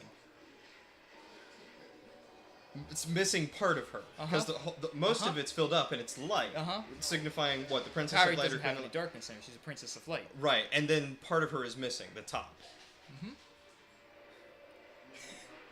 Which, now, hear me out. Go with me on this wild train ride for a moment. That top could be, potentially, possibly, maybe, Her heart. signifying the head, which has ears. Nah, it's, Meaning Chirithy, or I think it's something the- different. People assume that's because her heart's missing. Right, yeah. Yeah, I would figure that. Especially because look where the one is in the name. Also, in the final cutscene, before the epilogue, when everyone's playing on the beach and stuff like that, and they do that whole thing where everyone looks out, and the game makes you think. Another thing that they do with Kingdom Hearts 3 that the theory is saying is that Kingdom Hearts makes you think it's making you try to look at it one way, but in reality, it's happening a different way. Like how in 3 at the end, the cutscene where it has everybody look, and the game makes you think that they're all looking at Kyrie and Sora on the tree together. But if you go back and look at that cutscene again, the very beginning of the cutscene, you have a shot of that same tree that they're sitting on. Nobody's there. Right. And Yeah, then when I they all realized look out, that. Donald, literally everybody except for Naminé and Shion are looking out to the ocean. Everyone except for Naminé and Shion? Naminé and Shion are looking at the tree. Shion's looking confused, and Naminé is smiling. And everyone else is looking out at the ocean. Yes.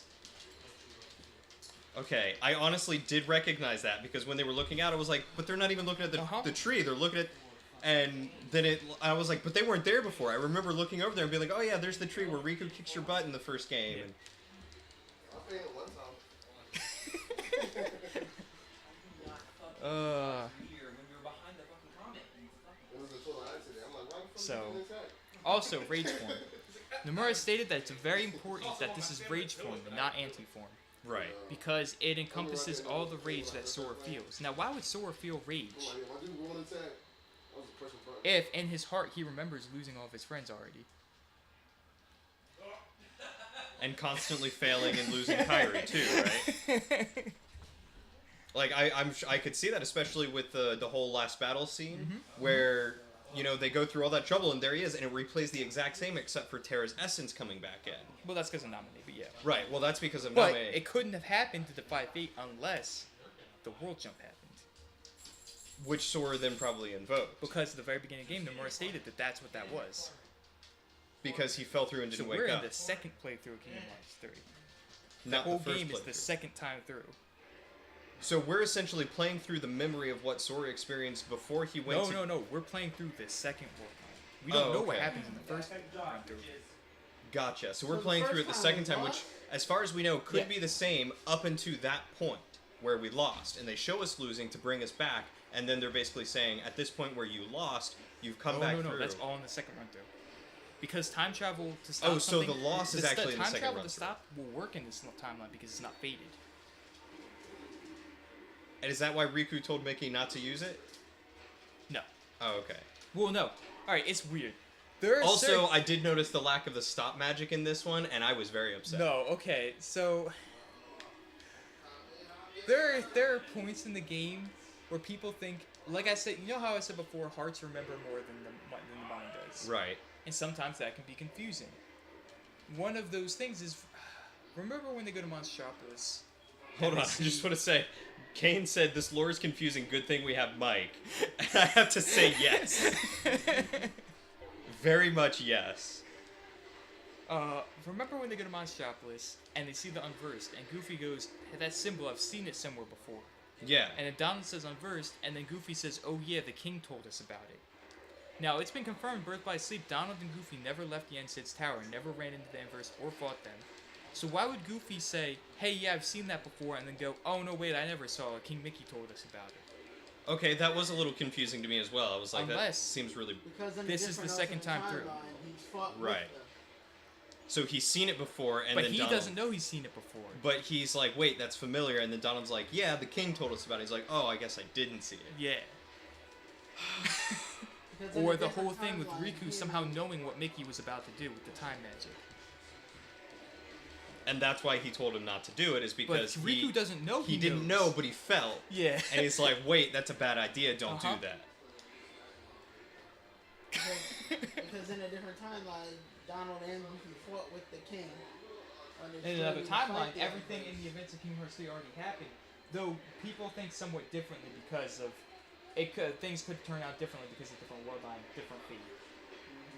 So So does that also explain why Mickey mysteriously Oh my there to be God. at the right exact time?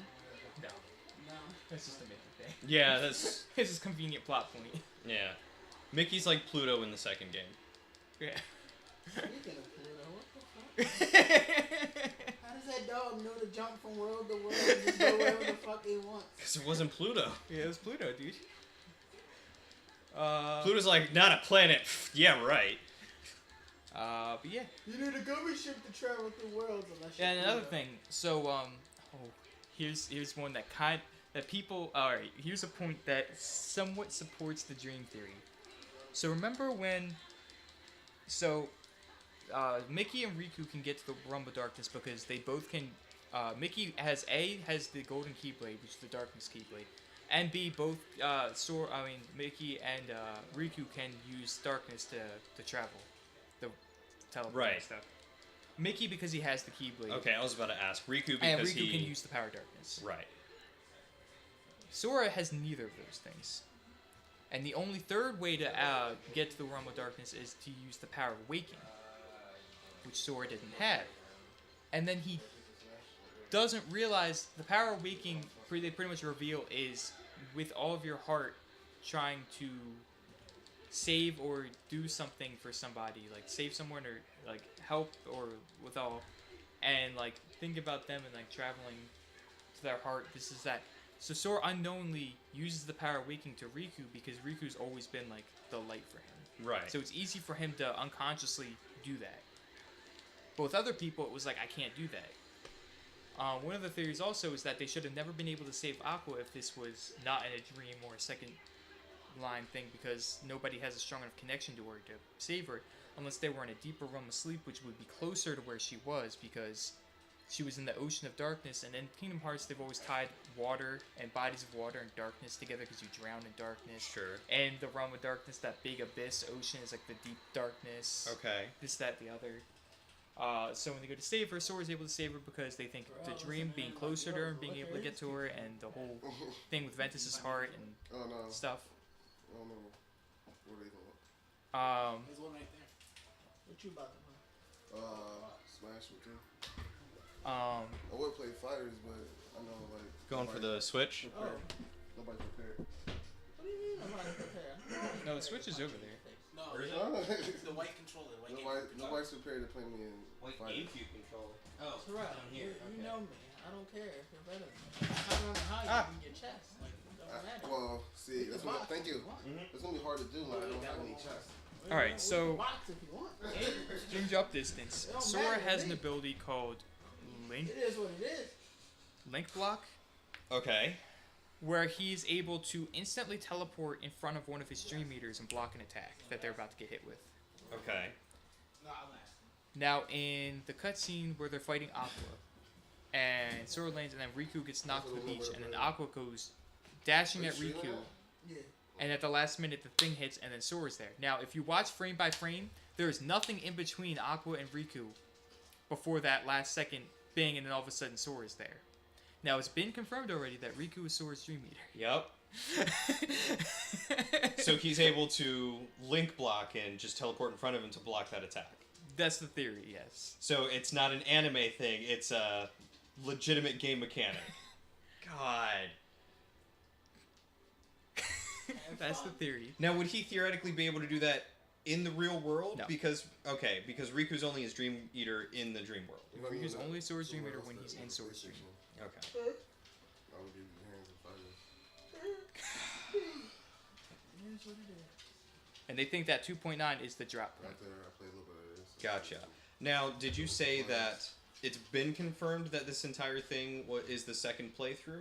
Or is that the theory? It's been confirmed in a sense that this is the second time through because Nomura states that the tutorial is the end.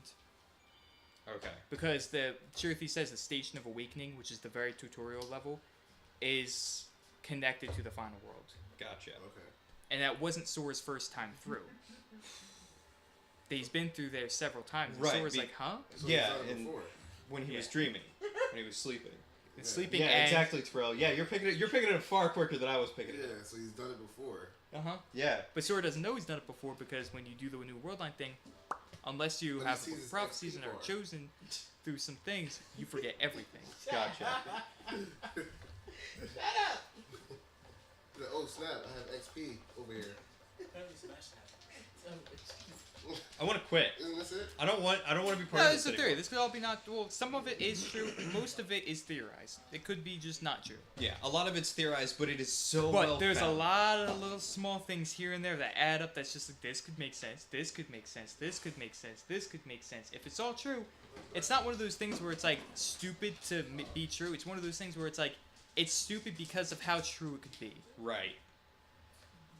Oh. My brain. Yeah. Yeah. Damn it, Mike. Yep.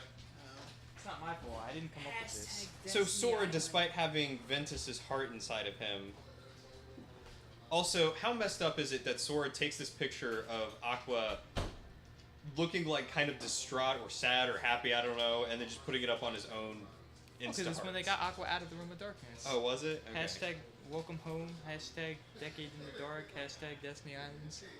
Hashtag thank you. Hashtag Master Aqua. I'm upset that they actually put this in the game. Kingdom Hearts Instagram. Tyler was so upset. Like hashtag feeling cute may go say Kyrie for the darkness today. I don't know. Maybe delete this later. Anything else? I don't know, man. Kane wants to know why they made this so complicated. And it's because it's a JRPG. Because it's Nomura, and he's had way too much time on his hands because he couldn't make Final Fantasy 15. Huh. That actually does make sense. He also likes to make stories like that way. I don't blame him. I think it's cool. I like the way he does his storytelling. It's unique. Definitely. I like this one. This one's my favorite photo. He's so angry. Yeah, for all you know, because of distance, it could be just a big boy about to eat that guy. The black hole. I've seen JRPGs that made sense. No, this all makes sense. We just don't know it makes sense. Yeah, it makes sense in a stupid way.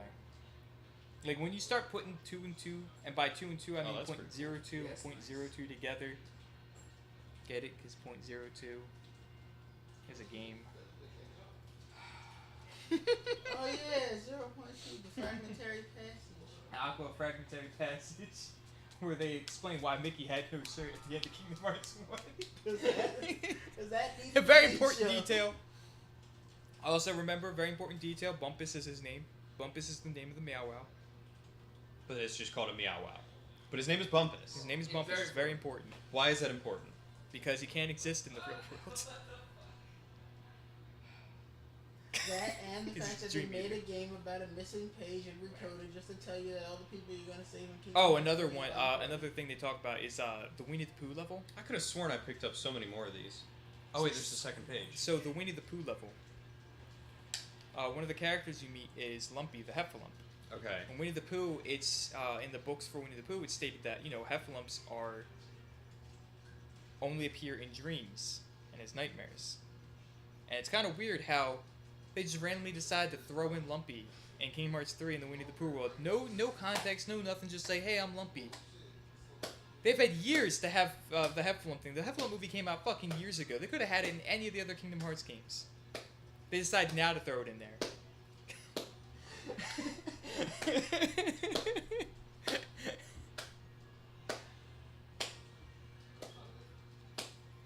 Literally just assured this woman's reality. I saw it on his face and everything. Just.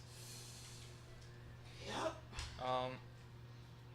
Look, it makes sense if you spend 15 plus hours reading up on your Kingdom Hearts lore and trying to make sense of it all. Yeah, but only if you spend 15 plus hours reading up on it. As well as playing all the games. As well as watching breakdowns throughout the whole thing. Debatable.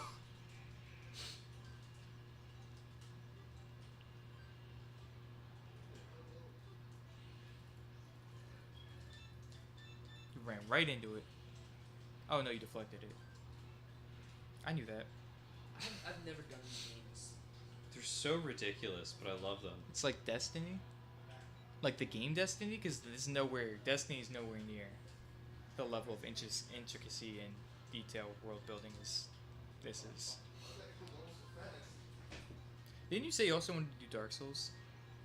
I wanted to do Blood. Oh, yeah. I wanted to sit Like down the- with you and the- do Dark the- Souls. The story stuff. Yeah. Oh no. Yeah, it's not as bad as Kingdom Hearts. It's a fun lure though. Yeah, it's fun. I find Kingdom Hearts lore to be fun.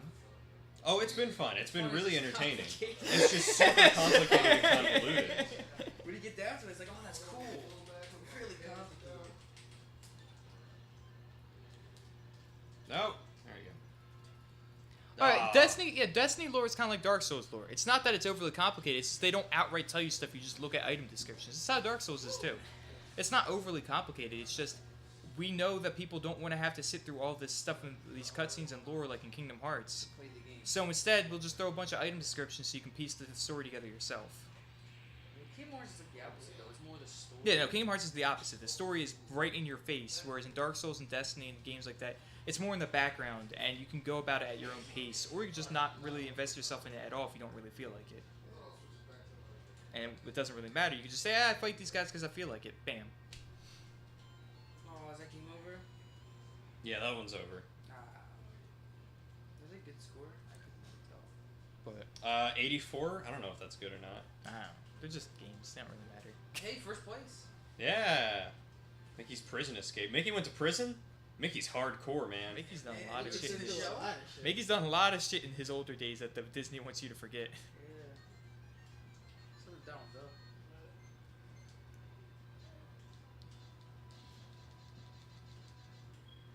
Nice.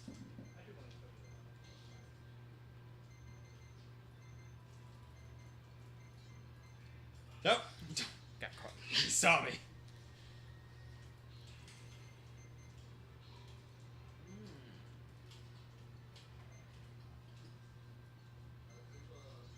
Oh.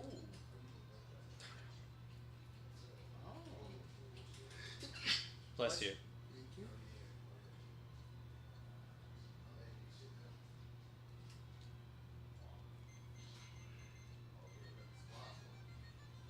Alright, right, so this one's challenging.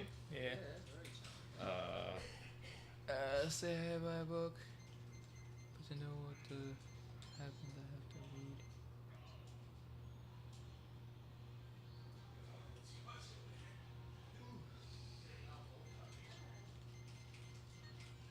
I have to read.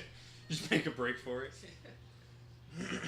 Well, see, the thing with Kingdom Hearts 2 is, like, the people that do all these explanations, it's not like they have to, like, use outside information. It's more like the people that figure things out and post stuff are just people that are looking much more heavily into the game than pretty much everybody else is.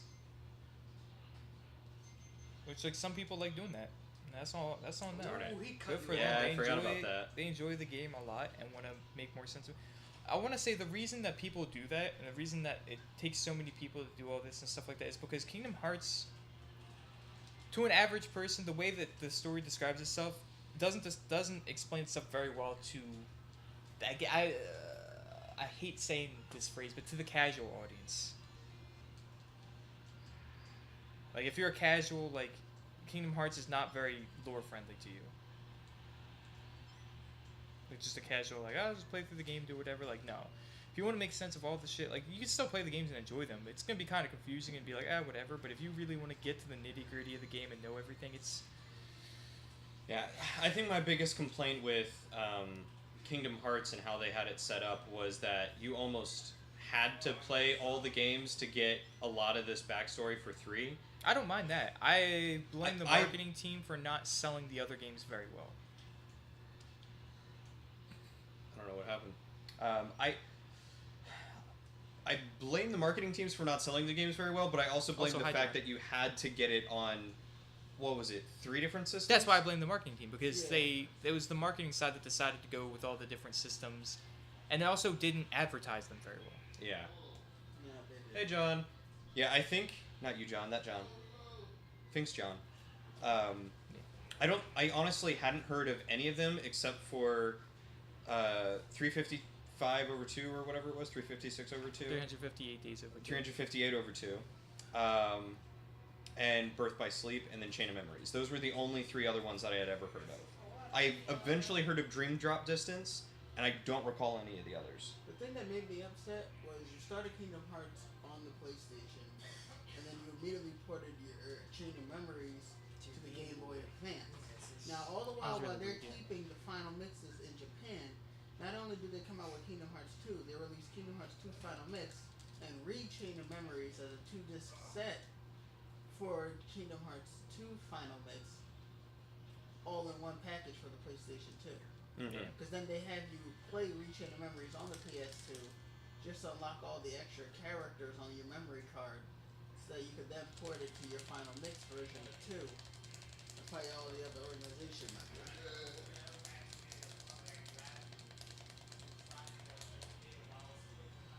Damn, Speedy Boy. Thanks, John.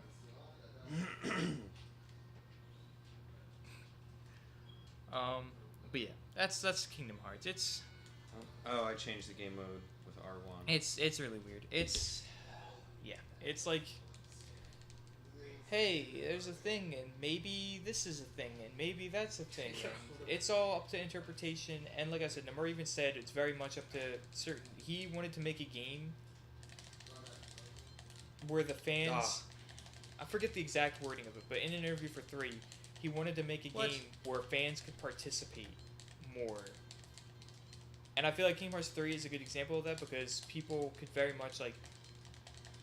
It's like, yeah, Nomura's telling the story, but also the fans could tell the story because they could see the hidden things that Nomura left to be open-ended that you can draw conclusions to and be like, oh, this, and this means this. Mm-hmm. And be very engaged in the community about it. So I feel the initial impression a lot of people have of 3, I don't blame them because it's not very wrong, but also the way Nomura went about it, I feel when it gets fully explained, I think the way Kingdom Hearts 3 is the exact thing of the game making you look at it one way when Oh, really it's supposed to be What? looked at another way. It's misdirection. That's Kingdom Hearts 3 in a nutshell. Right. Misdirection. Yeah, Makes so you I did think that that wrong. you're looking at it in one way when in reality it's this. It makes you look in one direction, but really you should be looking at it in this other way.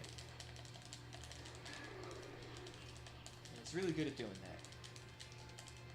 And initially when I played it, I was very disappointed in the game, but then when I started looking at it in that other way through the theories and stuff like that, even if theories turned out to not be true, I still like looking at the game in that way because it's better. He's making, dude. I need you to hold that because I can't balance it.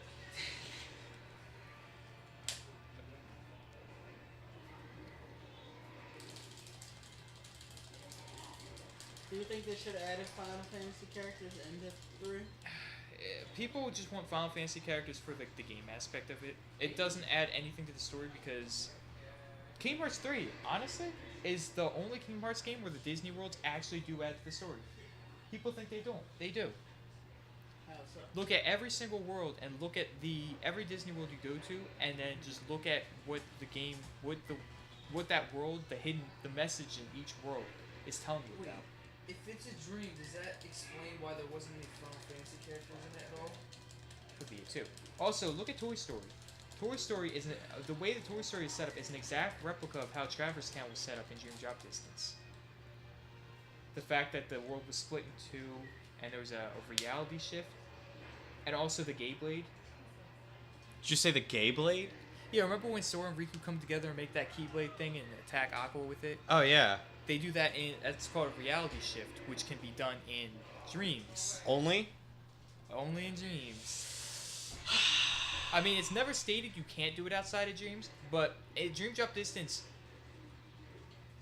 unless Nomura comes out and says you can do Dream Drop Distance stuff outside of dreams, Dream Drop Distance never says you can't, but Dream Drop Distance also says the reason you're able to do all this stuff is because you're in a dream. Gotcha. So you can infer from that the only reason you're able to do all these crazy things like running up walls, flow motion, the reality shift, all this other stuff. Whatever is you because want. You're in a dream. Okay. And all these things that you could do in Dream Drop Distance, you can now do in 3. So if you want to switch games, you use R1 and then press the center button. If you want to back out, I think you just hit the start key and go to exit.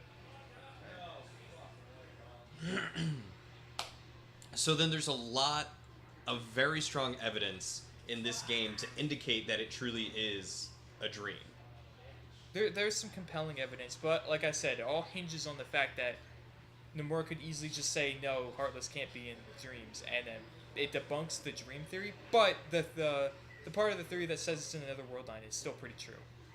Right. Because of him saying that the beginning was actually at the end, and yeah, that makes sense. Yeah, I didn't really spend any time looking to get those. You got more than I did. There were a ton in Olympus that I saw, I just didn't have the gummy phone to take the picture. Because you have to, I mean, you can always go back now and take a picture. You have to get like 81 of them or something. There's Depends on the 81? There's like 100 It depends on the difficulty. I think if you're on Yeah, normal it might be- difficulty, it's 60. Is this, what is this, proud or is this regular? Regular. Regular. Okay, then I think it's like 81. No, I think it's like 60, isn't it? No. Watch out, there's a wizard behind me. Axel wasn't behind me. What are you talking about? Yeah, I've heard that it depends on which difficulty you're on and how many of them you need. I think it's like about 2K. I remember getting 81. But you were on Proud, right? No, I was on regular. Oh, maybe on Proud it's 60? Well, I thought it was for one of the, like... The secret ending. The secret ending was 60, but the ultimate Keyblade might be 81. No, it's the Ultimate Keyblade you need to get a Because you bunch need to of get stuff. 81 Oh. to get the Orichalcum Plus. Yeah, you don't need that for to the get- secret ending. I'm talking about the secret ending. You Oh, only no, need 60. I was just talking about Ultimate. Oh, okay, yeah, no. I'm talking about secret ending, you need 60 the emblems. But you need to get 81 to get the an Orichalcum Plus, which is one of the You things you need, need for attractions, yeah, you that's need the thing. all these, all of them. What are There's those? 7 of them. The flans that you fought in Toy Story You World, gotta do the thing pudding that- things. Oh, the... There's one in each of the worlds. Gotcha, yeah, They got high the score on each flans. of them, yeah, and they get, Flan.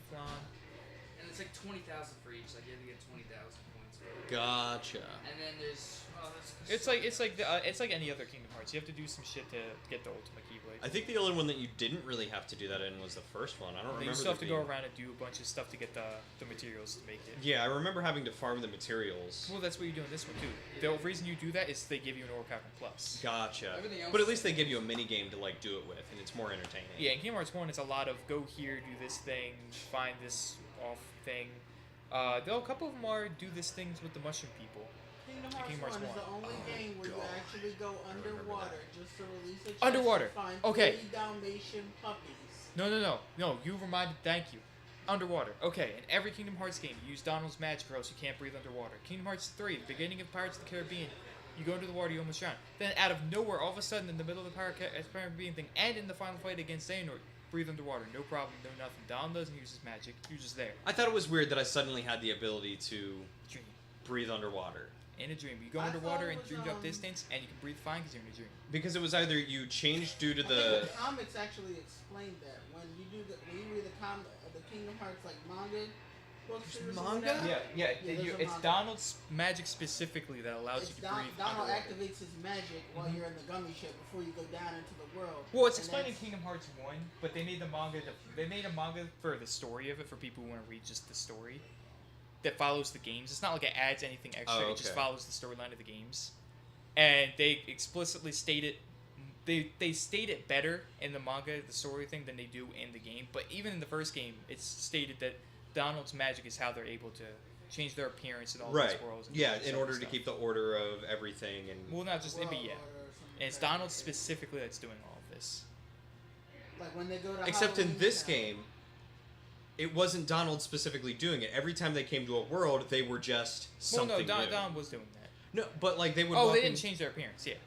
Well- Except in Monstropolis, they did, yeah. Well, no, they changed their appearance in Toyland. They changed their Yeah, appearance it's in... Donald's magic. Yeah, so Right, but when they walked in, they'd be like, "Whoa, what are we now?" Well, they did that in Kingdom Hearts 1, too. Did they? Donald Yeah. doesn't choose what they become. Donald's magic Okay. just allows them I don't to know. In the be other part games, of that world as, like, normal. in the other games, it always seemed like Donald was like, "Yeah, let me do this," and in this one, it was just kind of like, "Oh yeah, we're here. Oh yeah, this thing happened." It's more of a thing that they don't have to keep reiterating, because it's one of those things that they just assume everybody knows at this point. But the weird thing about it was that they commented on it, being like, They did yeah. that in 2 and 1. "Right," but that was still Like kind in of 2, like. when they go to the Pride Lands, they're like, oh wow, I'm an animal, this. In Kingdom Hearts 1, they go in Atlantica, they're like, oh wow, what is that? But they weren't like, "Oh yeah, we do this." It was, "Oh, what are we now?" In this one, it was a lot of, All right, "Oh yeah, I- this is what happens." oh yeah, we do this now. Oh, it's only Sora saying this, remember? Right. Now remember when he gets to Twilight Town, he's like, wow, it's been forever. And they're like, no, it hasn't been that long. But the Sora, who just went through an entirety of the game and then came back, it would be a long time.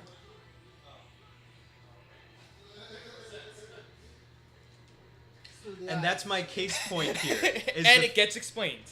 Because that's how it was explained. Right, but that was my case point. Is Mm-hmm. like maybe something adding more up to it. Is he's like, "Oh yeah, I keep forgetting this because of the whole convoluted. Like it could be a dream, and in the Yeah. dream, he's not thinking like, "Oh yeah, I've got to change." He's just thinking about going. Yeah, it's and another going. thing with the dream things too. People just don't.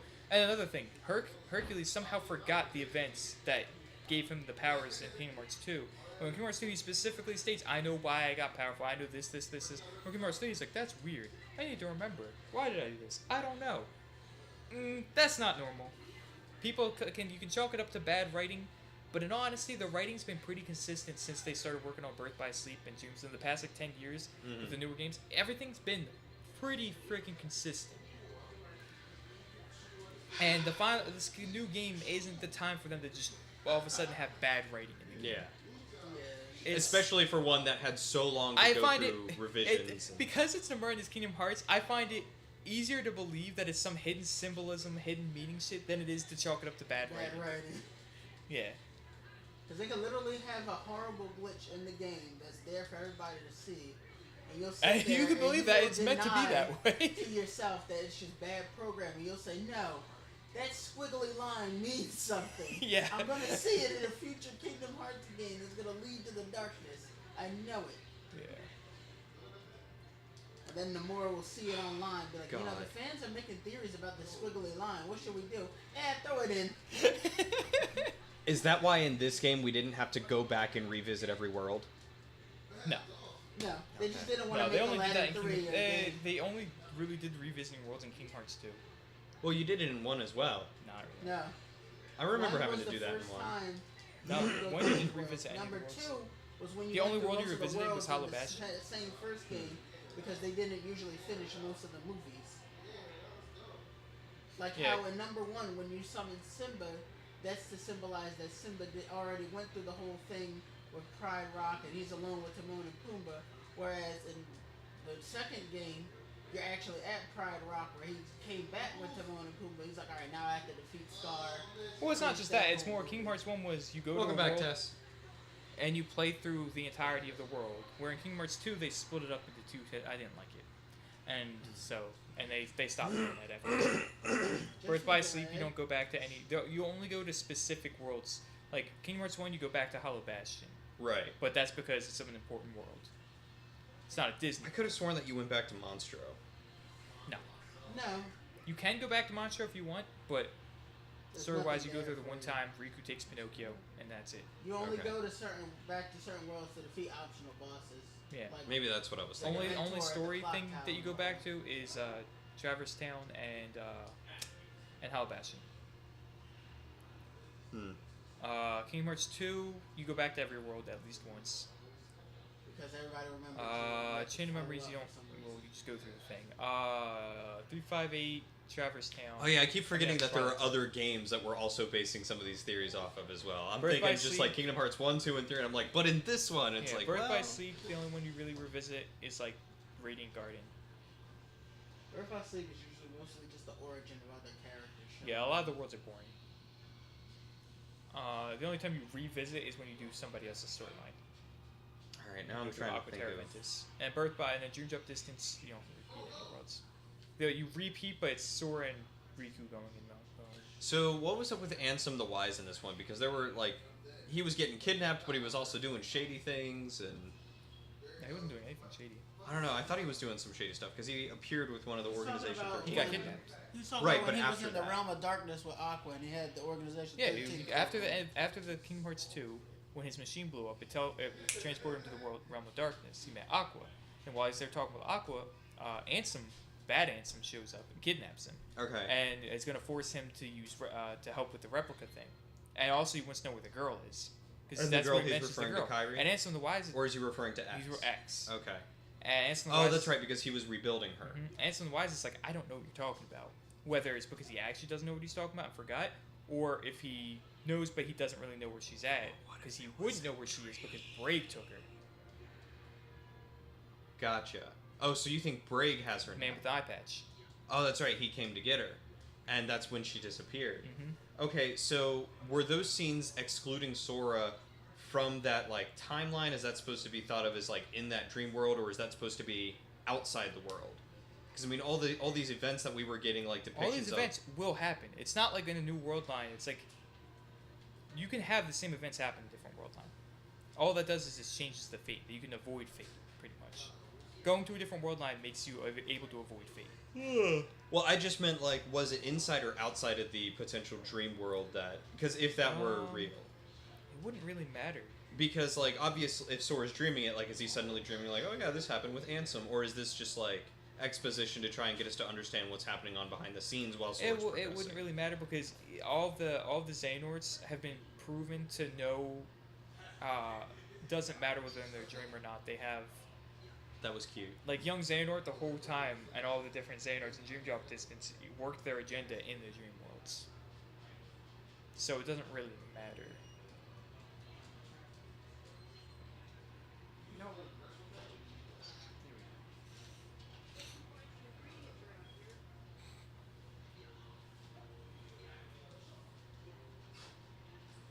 I feel like my mind is a little broken again.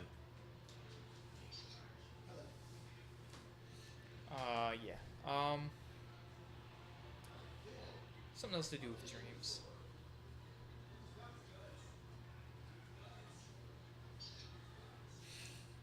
The It's flames just are- so cute. The flames are awesome. Well, and they're heartless too, but they're just so like the mushroom innocent. people are awesome too. In Kingdom Hearts 1 and then 2, they were like kind of like Oh yeah. they didn't really they were like not bad. Did they ever explain how Captain Hook's ship was able to just be its own world? It's separate from Neverland and whatnot. What kind of cult activity is going on here? Oh, dab. I want to leave so badly right now. Dab on him. Oh, Dang it, Timmy, dab it on him. Dab it on him. Are they all supposed to dab at once, or? There they go. Ready? Ready? Ready? Yeah. God, that was amazing. God, I gotta find one good.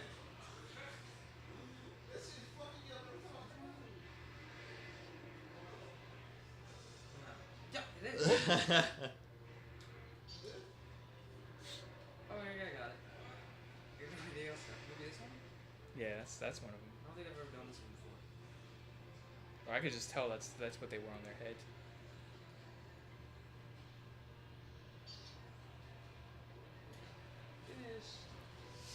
Anyways, I think I went over the basics of the 400-page thing. There's so many minor details I'm missing, and a lot of things here and there for the most part that I'm missing. But like, I've essentially explained the most basic of basic points of it. All right. Yeah, I mean, I don't think I have any other questions, and you went over briefly. I think you finished covering Kyrie. Is that she was placed there by Xehanort to lure Sora into whatever, and he was able to track her track him because he was tracking Kyrie and the X. God, does anyone else have any questions? Because yo, Axel, Why are we still here? you got questions? Nah. Okay. Okay. I got one for you. What's up? Great, Master of Masters. Good guy or bad guy? We don't know yet. We assume Obviously he's the bad guy, antagonist, and we he's just probably don't know gonna be why. the main antagonist of the next game. You're on so- camera there, by the way. I'm Cody. Sweet, Cody. Connor. Pleasure to meet you. I don't think I've met you before. Jessica. Yeah. Well, I mean, like in person. No. Yeah. Cool. Well, they're making history. Are they? Or watching history. Why is that? So I finally get to meet you in person. So the stream, which, you know, the webcam pointing right at you. There you go. The pranked cam. I thought it would be history in regards to this. No, Mike was just explaining Kingdom Hearts to me. Oh, so you've been streaming for like 4 or 5 hours? Yeah, pretty much. No, not that long. For 2 hours. Oh, so you're only like a third of the way through. I only had to. Well, I only had to well, explain no. 3 to him. He already went through all the other games in a 7-hour stream. Okay. Then I played Okay. Yeah, we were 3, just going over Okay. 3. and now he's going over 3, the And aftermath. theories. Okay. 3 in So, theory. so you're like through your initial summary, right? Yeah. Yeah. Yeah, we're actually probably done because Yeah, just about you. I I don't can't know. really think of anything else I would need to explain. yeah, except those awesome flans. They're cool. Like I really just I feel like now's a good time to end the stream, but I kind of just want to keep watching these guys. Yeah. Come on. It's also a good time because I should probably practice that D&D thing. Yes. Get everything Okay. set up for that. Well, thank you, Mike, for explaining that to me, Yes. and thanks everyone for watching. Hopefully that answered some of your questions. Probably didn't. Mike is available for interviews in Discord. Just at him. I'm like the authority on the history. Of Kingdom Hearts? Yeah, he's the authority on the history of Kingdom Hearts. Absolutely. But so yeah, Connoisseur. I'll see y'all next weekend.